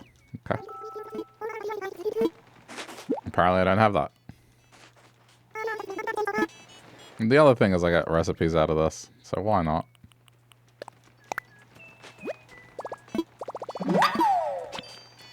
I got the amiibo. This is what I'm saying, is like, if you have a villager that can leave, I can arrange it so then I kick her out with another amiibo, and then you can just adopt her.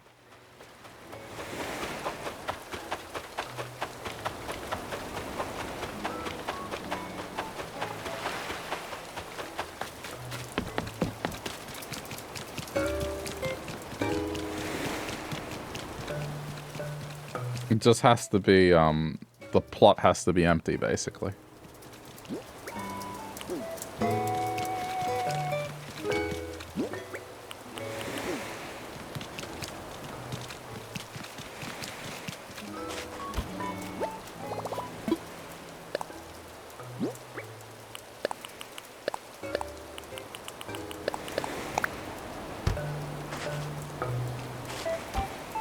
No, but not today. Like, it's not today. Because I need to scan the amiibo in a couple more times, and then I need to scan the next one in 2 more times. Like, it would be in a week's time, either way. So just keep it open.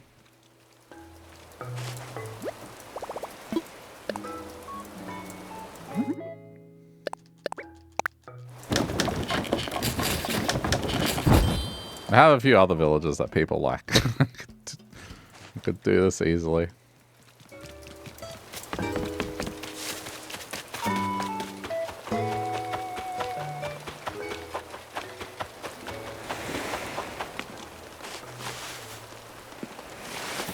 Wait, fluorescent brown? What the hell is fluorescent brown? Fluorescent brown island.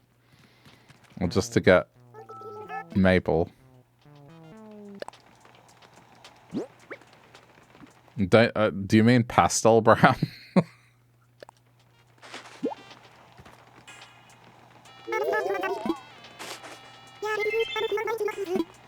Fluorescent brown is fluorescent brown. Okay.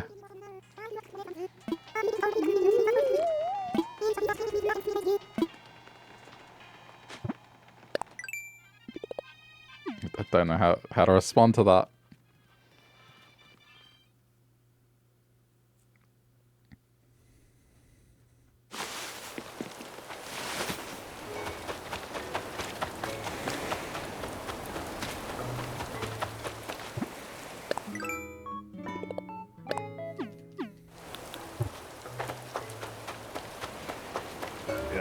The thing that made me tired was that fight in Silk Song.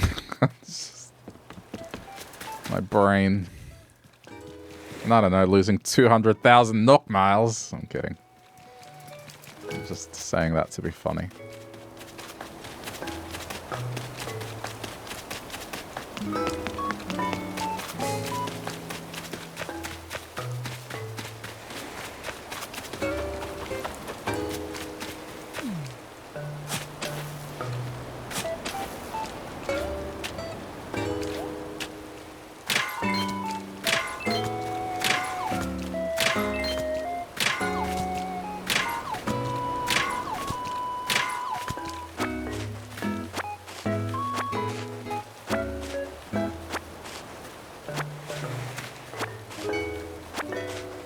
I look forward to seeing what Suffering Act 2 brings. It's 8 AM now, so you won't be able to sleep. I mean, you have a chance to reset your sleep if you just stay up. It's just, I guess, the important thing about just staying up.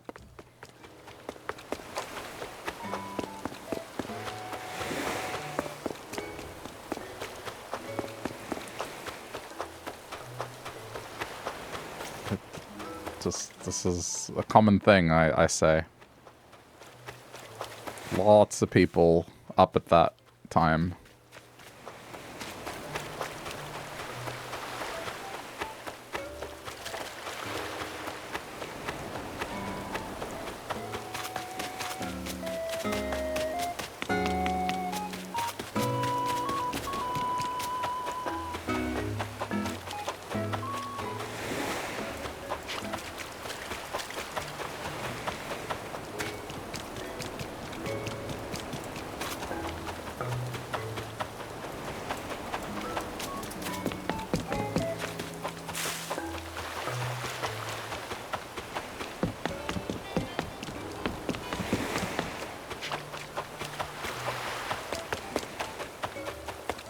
Wait, what?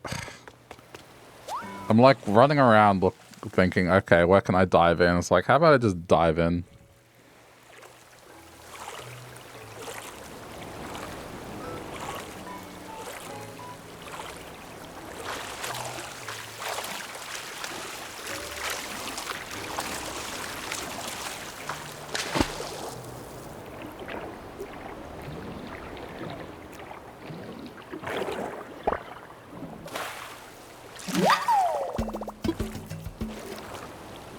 You always say you're gonna stay up to reset sleep schedule, but then you just end up napping. It is tough. Well, sometimes you just can't, at least for me, sometimes I'm watching stuff and then I just get comfortable and I just fall asleep. And this is not an old man thing. Like, I did this as a teenager. Sometimes you get comfortable.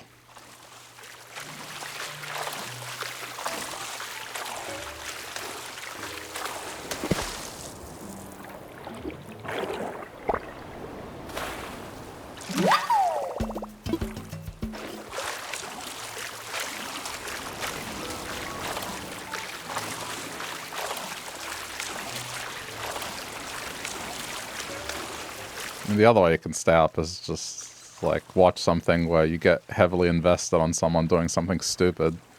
Like, looking for a little digital animal for, like, 6 hours.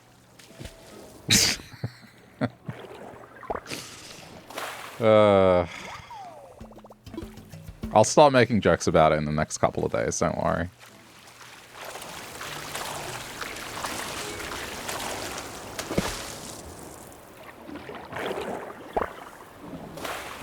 It will pass.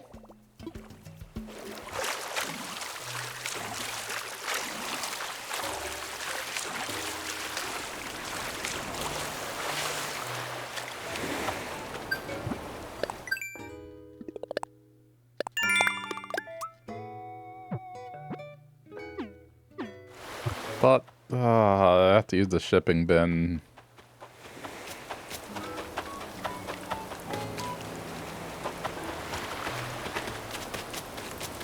But cleavage will never die. You say that, but trust me, it will. Eventually it'll be forgotten, or something better will pop up, and then that'll be the rage.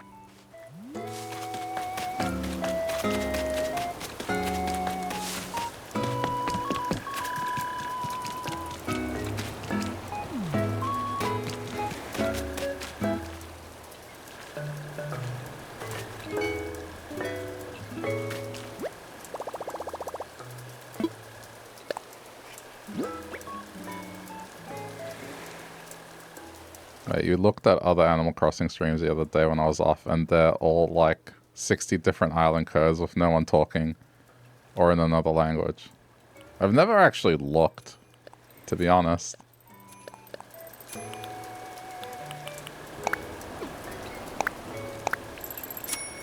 I think the way I generally find new things to watch has been just through,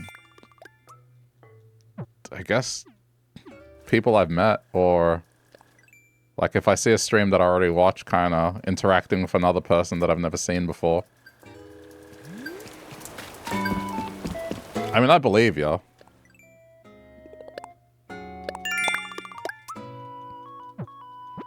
Sometimes categories be like that. But I bet those are treasure islands. The ones with all the rectangles in them. You found the stream because I was the first English-speaking stream you could find. Yeah, I mean, I'm sure that would have been a different story back in its prime in 2020.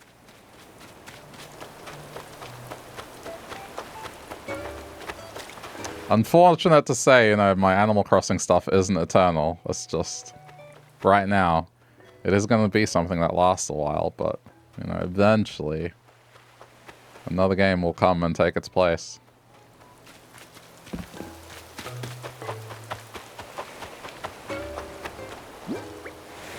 Not to say I won't do Animal Crossing again. It's just more, just New Horizons, I think. I can't see just how I would do this again.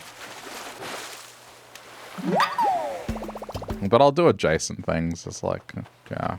I always play these kind of chill games from time to time. I think I'm playing Stardew like at least once a year.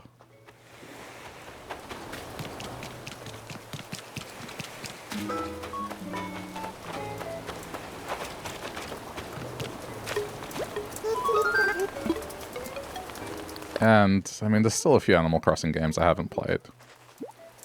I'm almost tempted to revisit New Leaf because I have learnt that I just didn't play that game properly.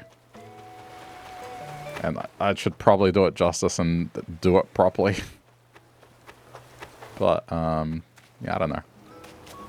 We'll see what the future brings. Yeah, New Leaf is the 3DS game that, it has more content in some ways.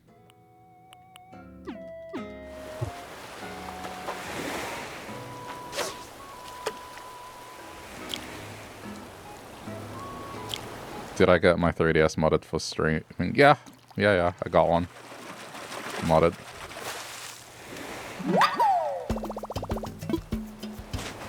Never played another Animal Crossing game. New Horizons is your first one. It was the same for me.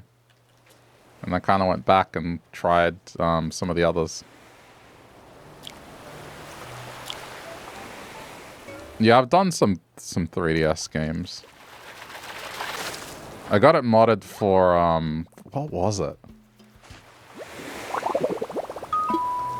It would have been for when I was playing through all the Zelda games in the lead up to Tears of the Kingdom.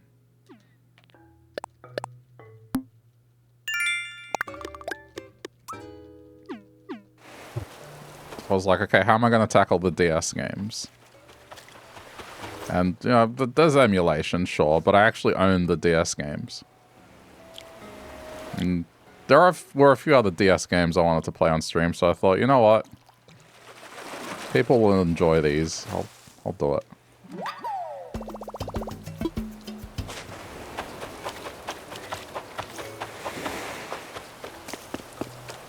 Still sad you missed out on most of the playthroughs.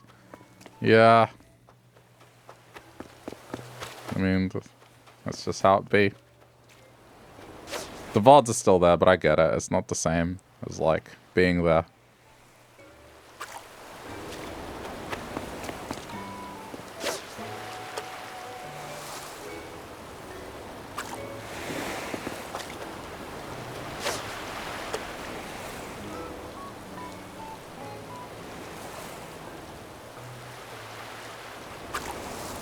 I mean, I played Chrono Trigger on the DS, and, you know, I love Chrono Trigger.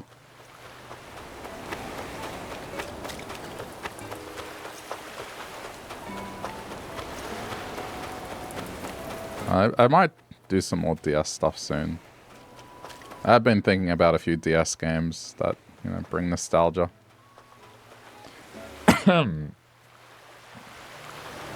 I think that's the cool thing, is people have a different game that they first started watching me for. And I am appreciative that people still decide to stick around, even when I'm done with the game that they're interested in. It's definitely a much tougher road on Twitch when you do that. Instead of sticking to one thing, or like one genre, or... yeah, I'm just all over the place and just picking what I like.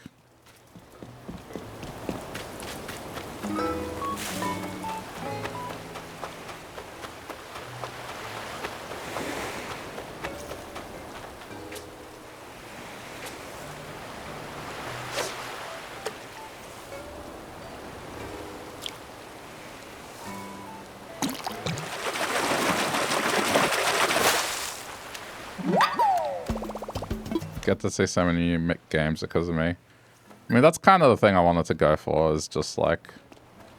you know, I like to talk about different games, and people that are into games that like to see different things, that's the sort of thing I was aiming for. I feel like I got a cough coming on, so... I don't know if that's just me being tired, or... I don't know. Maybe me yelling like an idiot. For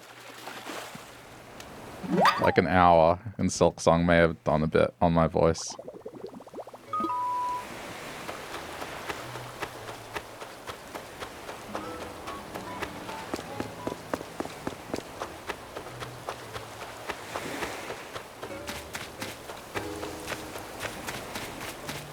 I also like introducing people to things that I guess they wouldn't have seen. Or just weird things like... Man, there's been so many. The most recent one being that golf game with Mario as the golf ball.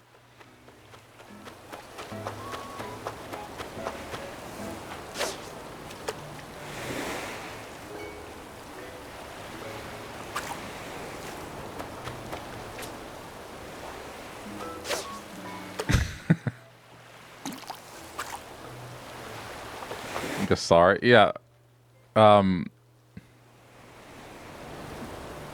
I mean, there's two ways you can watch it. Is like one is either the highlight video from today that I would have put in Discord, or two, the actual VOD, which I think Twitch might still have. I'm not sure.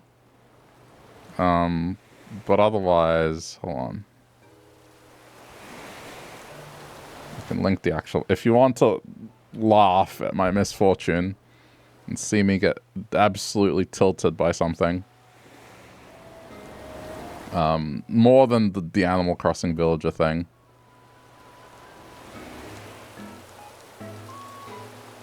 that yeah, there was a part in that where I think for a good 30 seconds I was unable to do anything, and I was gone, dude. It destroyed me. But the premise of the game is you play the original Super Mario Brothers, but instead you're hitting Mario around like a golf ball. That is the premise of the game.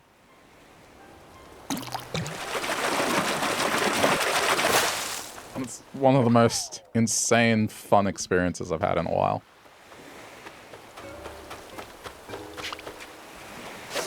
Yeah, there's no death. So if you take a hit, it adds a shot to your par, basically.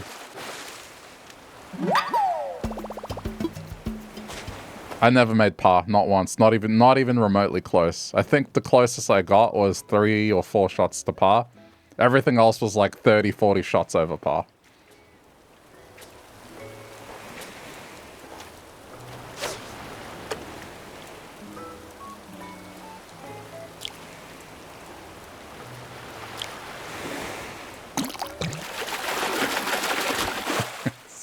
I can't see how anyone would get par. There was once where I got close and then Bowser, that dick, blocked me.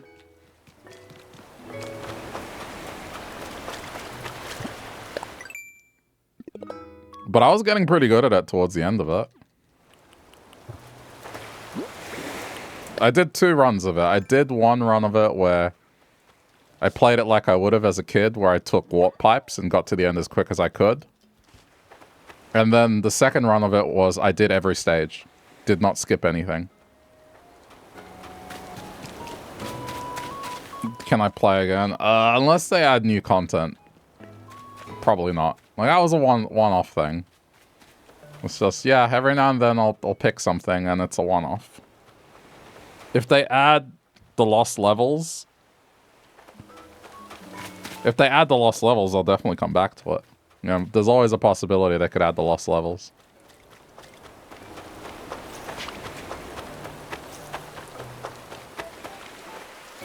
Yeah.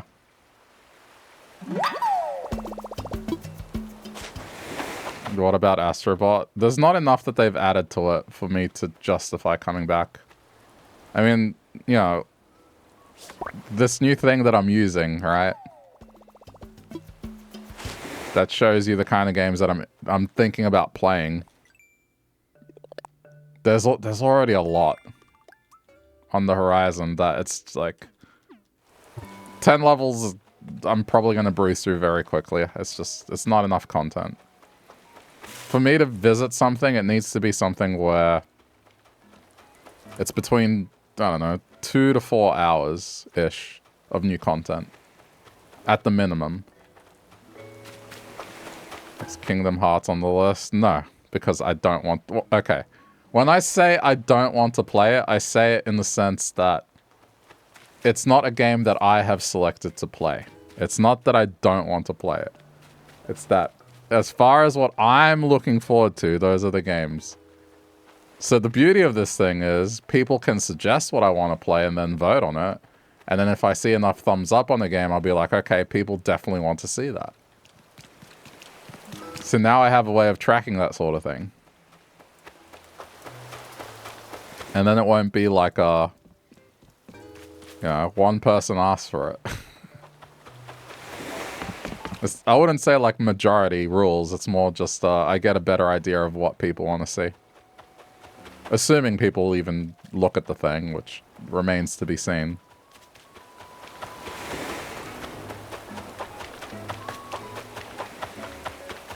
Kingdom Hearts is like in the back of my mind, but it's not something that's like, you know.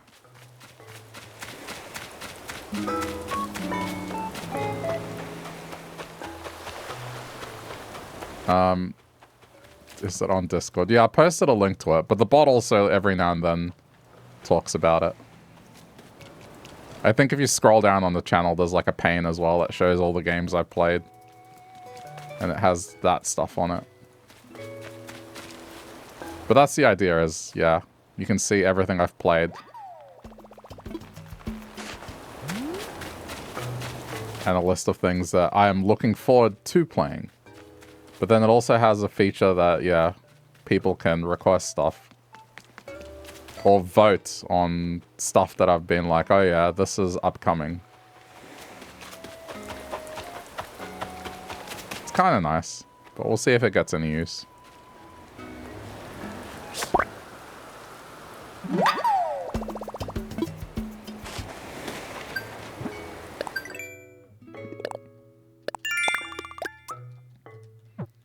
Yeah, I mean, the thing about those kind of games that are one-offs, right, is like the reason they're one-offs is because they have either a crazy premise or it's like one of those things where it's, you know, if I were to play it a second time, it wouldn't be as funny as the first time. It's like one of those things where it's like, it was a moment, it was memorable, and it came and it went, and then that's it. You know? You were either there or you weren't. That's basically it. And you can still watch the replay, but you know. For me to revisit it, I just wouldn't react in the same way that I did the first time. It just probably wouldn't be as funny. Because I'm playing through it already. I know what's coming. I'm not being surprised. I know how to deal with the bullshit it was throwing my way. It's just, that's why. The old expression of like catching lightning in a bottle, right? It's like very difficult to do. But yeah, if they add the lost levels to that game, I'll definitely check it out.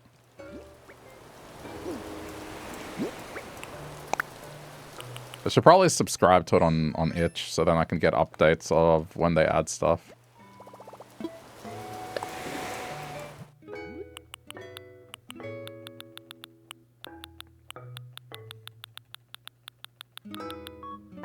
You've never heard of lightning in a bottle, really?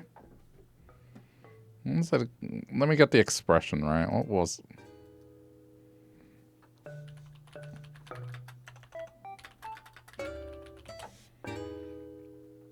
Lightning in a bottle is an idiom for achieving something extraordinary, difficult, unlikely, or capturing a fleeting, powerful, and rare moment. Yeah. So that's what it's usually referred to.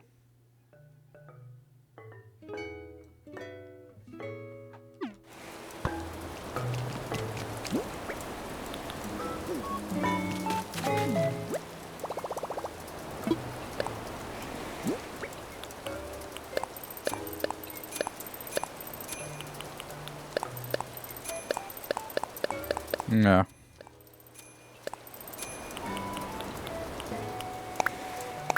Like...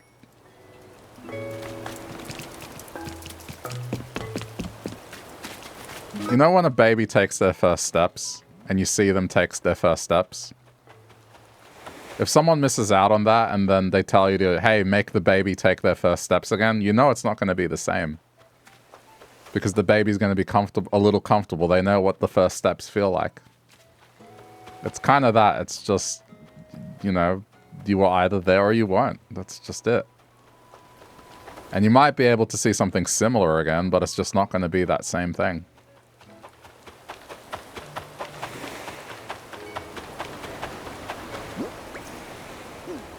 Baby, unlearn everything. Go back. Reset.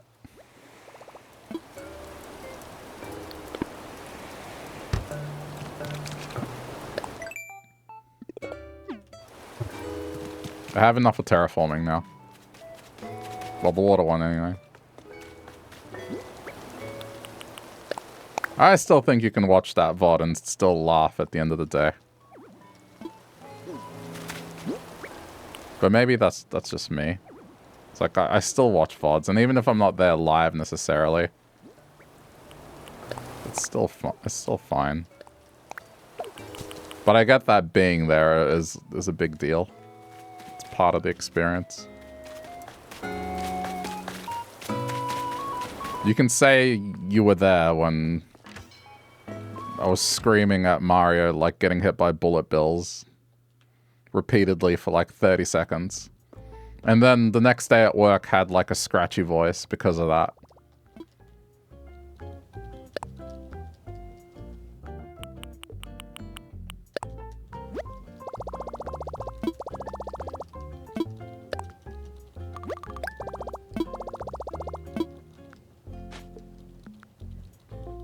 Some people can say that they saw me playing the Gordon Ramsay dating sim with Paula Deen.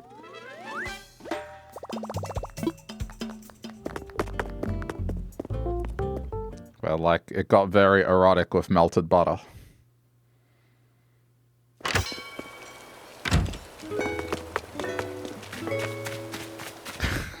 What did you just hear? For Valentine's Day one year, I played a bunch of dating sims, and one of them was Gordon Ramsay dating Paula Deen and taking her to a butter factory on a date.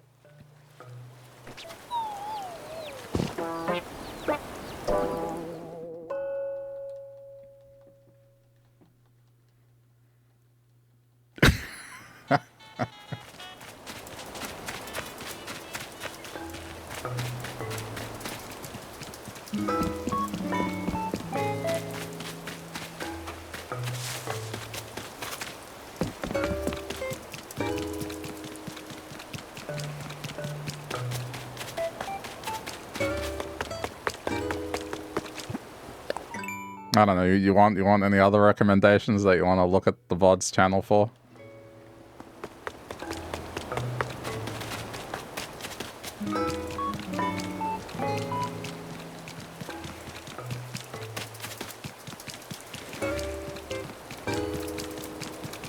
You like the hairdryer one? Yeah, okay, I played Spirit Tracks and the microphone wouldn't work, so I had to use a hairdryer.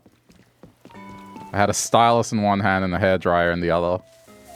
And for the parts where I would have to blow into the microphone, you would hear the sound of a hairdryer starting up.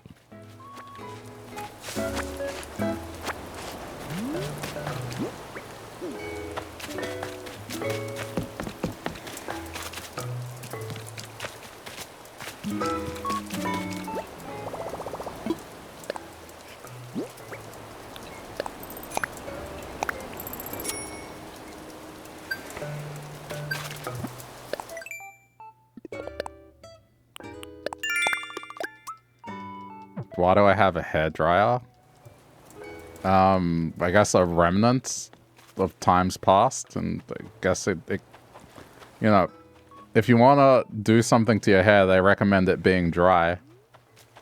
Otherwise, yeah, problems, breakage. I mean, why not?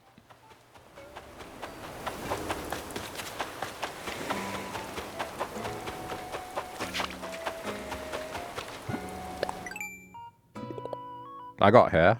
It needs drying. Why not?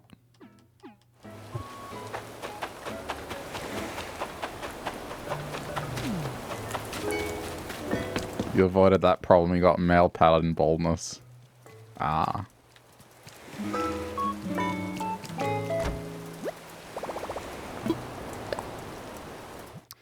What else? The time we generated AI Pokemon and I almost got into trouble.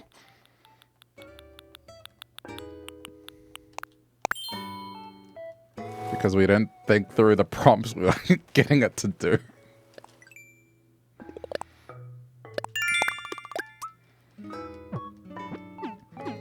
It was because we're thinking about a rather innocuous prompt, and then the prompt, you know, started innocuous until the AI decided to, you know, render it a little too realistically to certain human body parts, let's just say.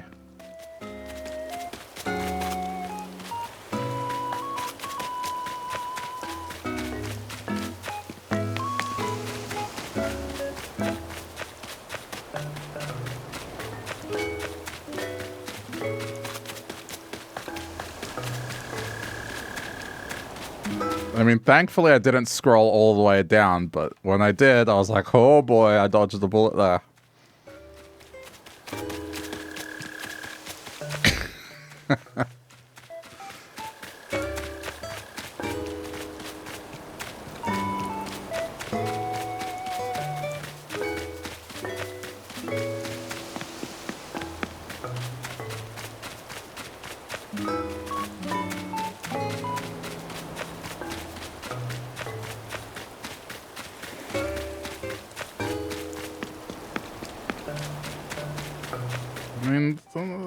Done the classics like the Yakuza streams where I'm just doing stupid voices and just the sheer randomness of those games. They'll always hold a special place in my heart.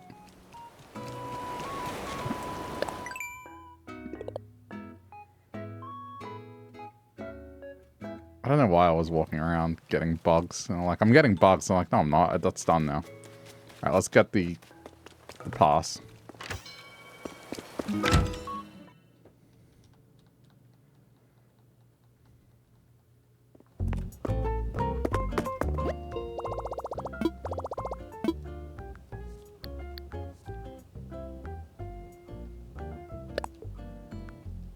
I'm always looking out. Oh, I already got the pass. Man, I am tired. I should go to bed. I got the pass. The short-term memory thing when you're tired. Yep. No, this is me.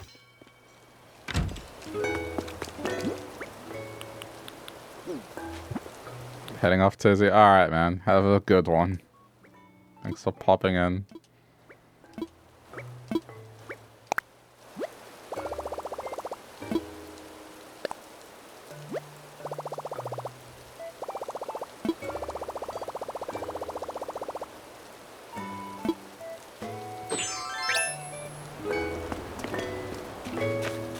The Gordon Ramsay thing was funny. I was trying to do my best Gordon Ramsay voice and then just a southern drawl. Which, yeah.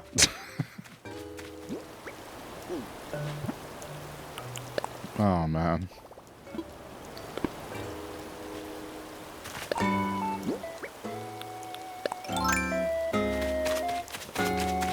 I have some others that I'm keeping as like just a rainy day sort of thing, you know? Stuff that I could play that is just random and stupid, and it's just, yep, it's a rainy day. Let's do this today.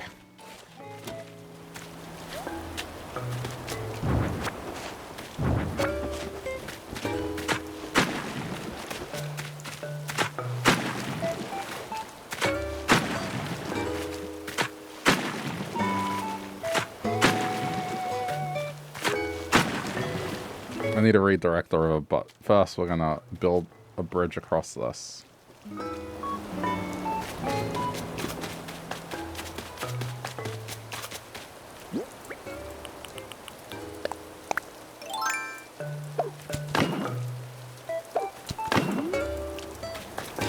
We should dedicate more time to doing random little once-offs. I kind of miss them. It's been a while since I've done one.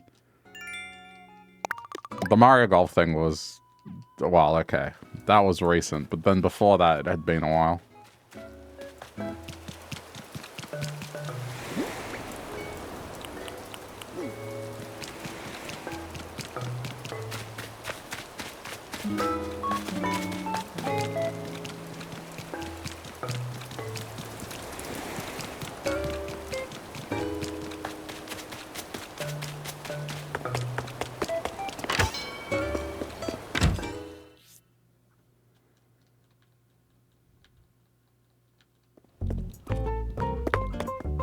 One that I've been meaning to do that I haven't really found time for is the, what is it called? Like B33, the Mario 64 thing, where it's like Backrooms Mario 64. That's an interesting one. Or at least I find it interesting. But it's a ROM hack where they've kind of tried to structure it around the beta version of the game, but then it's become this larger thing where it just looks like it's a bunch of unused content, but it's all completely made up. I guess that's the sort of thing that I wanted as a kid, was just the games I played, like, was there any hidden content that I couldn't access? And that thing is, like, pretty crazy in scope in terms of how big it is.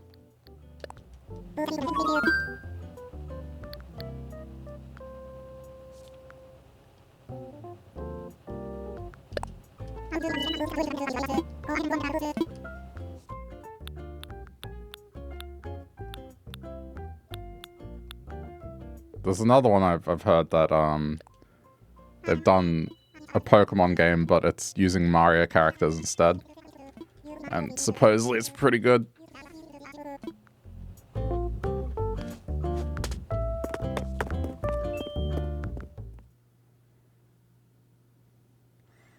But if we want weird, there's a PS2 game where, like, I picked it up at a second-hand store for a couple bucks, and, I mean, I don't know how to put it, but, like, inflatable boobs, question mark? I don't know. It's not smut, I promise. It's just, that's how I can describe what's going on. Oh, you can place the bridge here, but I need to move it up one because I couldn't on the other side.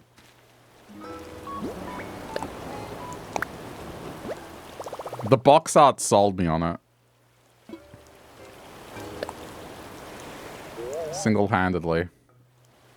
It's like, what the hell is this game?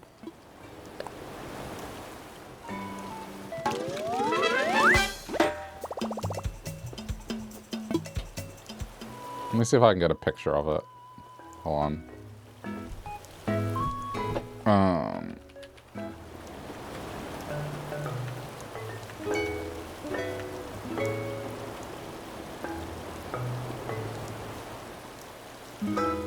Yep.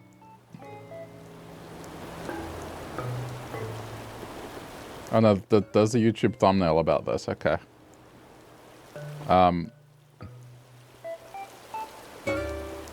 Give me a sec.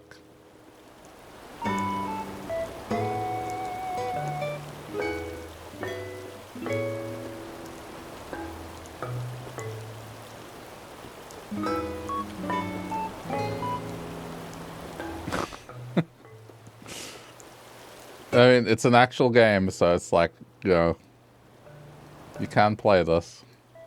So I don't think it's a TOS. It's like, this is a real PlayStation 2 game.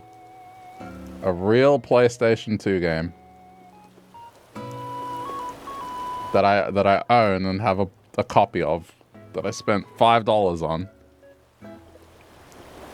Because just the sight of that was enough to maybe go, you know what? I don't have a PS2 now. But I would totally pick up a PS2 just to find out what the fuck this is. And so I did. And it is like a rainy day. Rainy day stream that one day will happen.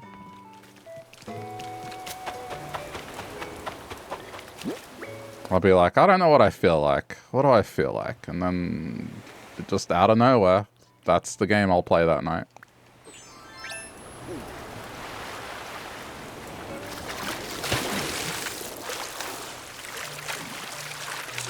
Literally, what could that game possibly be about? Greatness. That's what it could be about. It could very well be one of the worst games ever in terms of how it plays. Like, it could be really bad. However, I have learnt that the company that made that game is Treasure. And Treasure has made decent games, so that is just an unhinged thing to learn. I've actually played games made by Treasure, so I would not have picked it.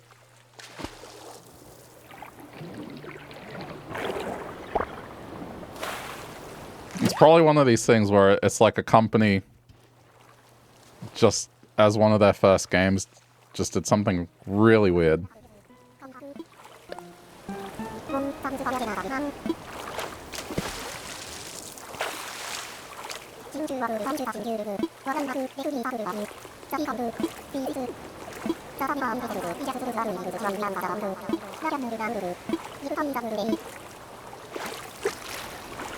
I wish they made more Australian McDonald Land CDs. I looked, but there's only one and two.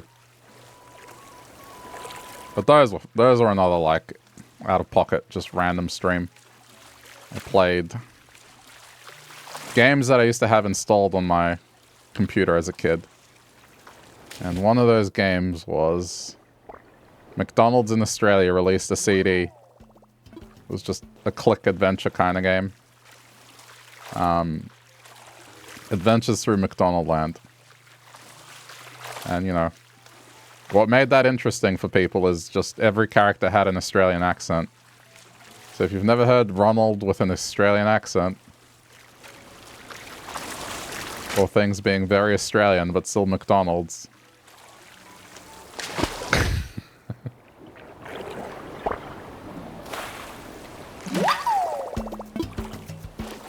looking at the list on rank 1, you vote Chicken Police. I just learnt that there is a Chicken Police sequel.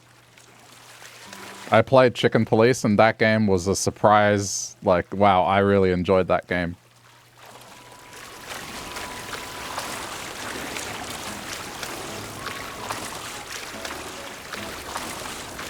And I learnt today that there was a sequel last year, so I definitely want to play Chicken Police, the sequel.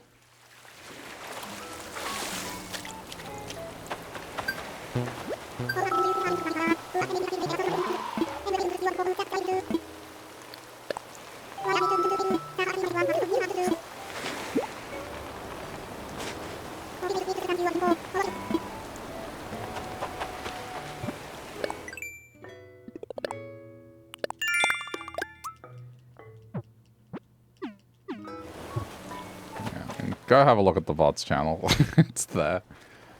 It's what I think the stream was called Childhood PC Games or something like that. And it featured that and a bunch of other games.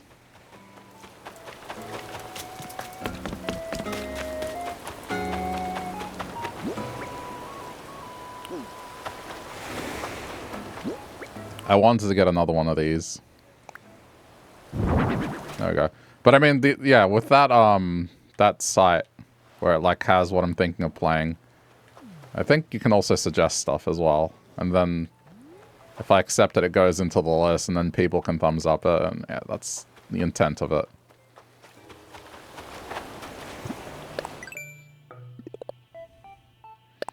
I mean, I tried to curate a recommended section, and one where it's like games that have made me salty and made me make blood-curdling sounds. But I haven't updated it in a while, those lists. I need to get on that. Maybe tomorrow during lunch I'll give it like another sweep and just add more to recommendations, that sort of thing. But there is a collection of just weird shit.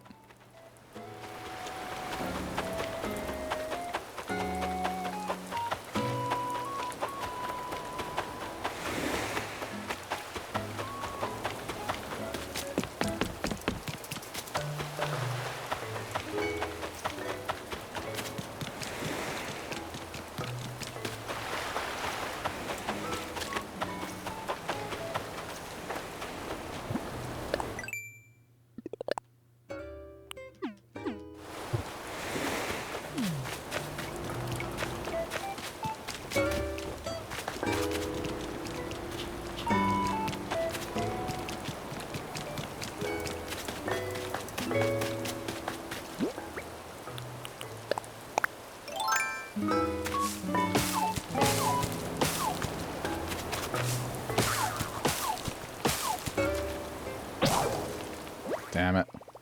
Yeah, I'm gonna have to do another one of those. Now that I've been talking about that, I'm gonna have to do like another one of those streams soon. Just pick something weird and out of pocket out of nowhere. Maybe not necessarily weird, just unexpected, just hey, here's this thing.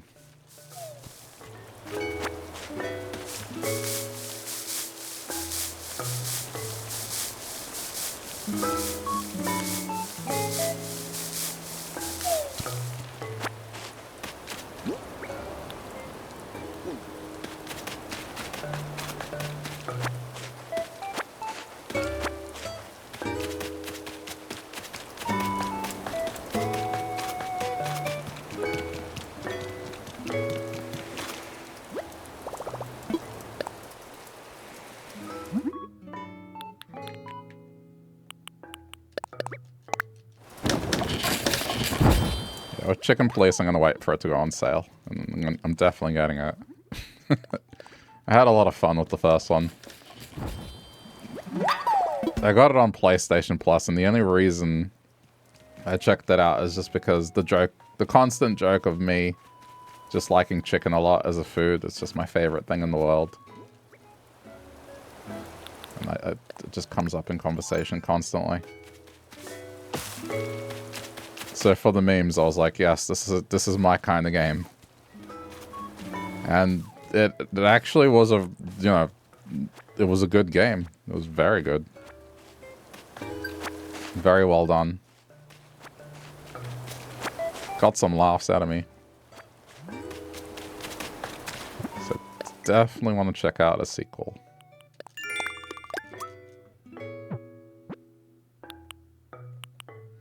I really don't want to cut down a tree.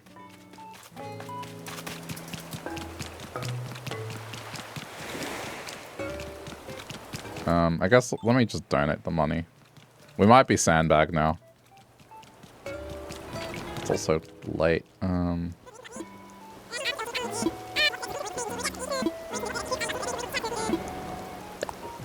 Give you 100K. And I'll go get the rest out. At least with Red Island, it's not going to be what I had to do with Blue, which was destroy and move stuff constantly. Like, I have at least a way that I'm going to do things. Let's just get 70K.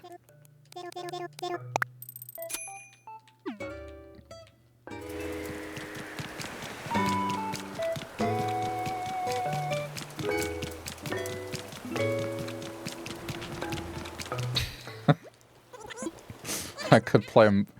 it keeps coming up, like, every now and then, but I could actually play Mario's Time Machine. The one game that, you know, I just have memories of that was just a horrible, horrible moment in my childhood.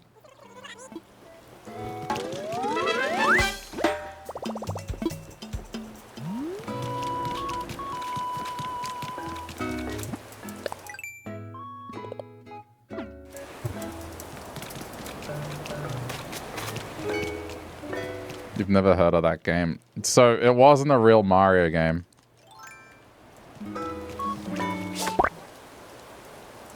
It was an educational game. And the story was we went to get a rental, went to rent movies, and parents were like, get a game. And back then, we had played all the Mario games, and we were looking for new games. New Mario games. And then on the shelf was Mario's Time Machine. And we were like, what? Is this like a Back to the Future kind of thing? Like, that sounds really cool. So we pick Mario's Time Machine, take it home, all excited, put it in, and then it starts asking questions about American history, which we know nothing of. And the next week, it was me and my brother desperately trying to get something out of that game, and we just didn't. And it was a waste of a rental.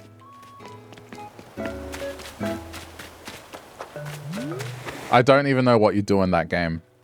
All I know is there was a room You got asked a question, and then you needed to enter a year, which was the destination the time machine was going to take you in. We never got past that. And there was like, for some weird reason, like, water skiing on a lake. I don't know why. But anyway. It sounds terrible. Oh yeah, no, it was. It was most definitely horrible. It's one of those things where they were trying to trick kids.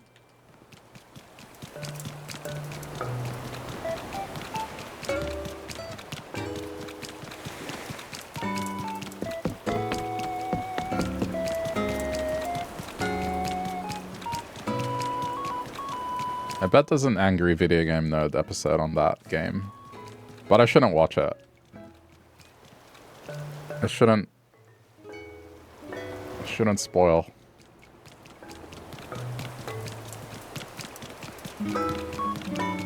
But see, this is the problem, right? Is like, the problem wasn't that it was educational. I mean, don't get me wrong, it's a bit of a bait and switch. Right? The problem was the type of questions it was asking was about American history, which at that point in our education we hadn't learned about. Because we learned about Australian history first. And it's just wild to me that they sold this game in Australia.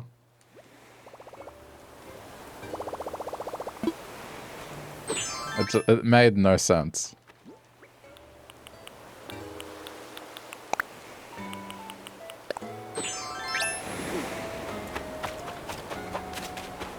It's not the worst. There's a few others. It's like Mario teaches typing, which is a bit of a meme game. Can I play that one again? See, you say the word again like as if I've played it since I was a kid.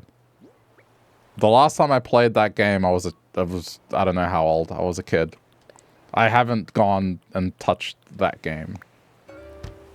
I had no reason to. It's like, why? Why would I do that to myself? Now, as a joke on stream, sure, but add it to the request list. See if people want to see that.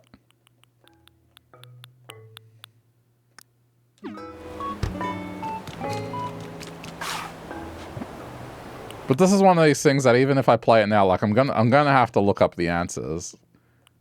It's not gonna be a good game. Factually, it isn't a good game. It's not well rated. The people don't like the game, even people that know the answers to the questions. Like, it's not a good game.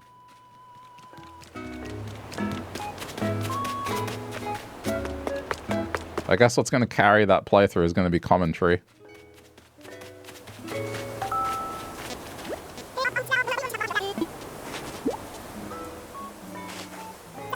But, you know, I have played games that people say are terrible, and I still have some form of enjoyment towards them, so maybe it'll be fine.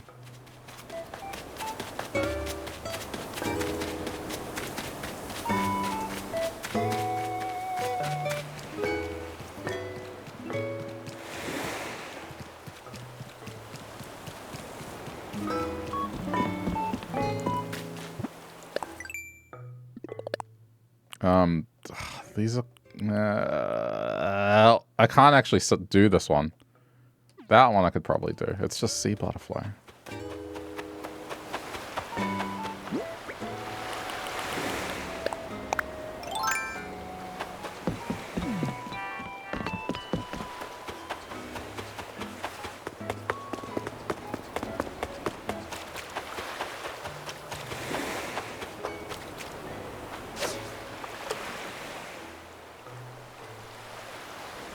I just wish there were more Australian-specific games I could show you guys. I mean, there's a couple, but they're not... I don't know. I think the McDonald Land one is probably the most interesting one.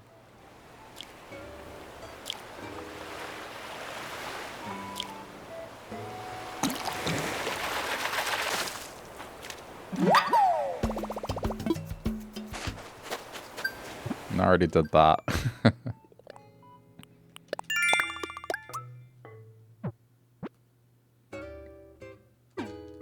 Okay. I think I should call it here. It's late. And it's been a couple of hours. I got the terraforming, I did the bridge. That's what I wanted to do. But I ran around for quite some time. Kind of aimlessly. Which I think is a good time to say I need to rest. Alright, if you're watching this later on the aforementioned VOD's channel, thanks for sticking around to the end.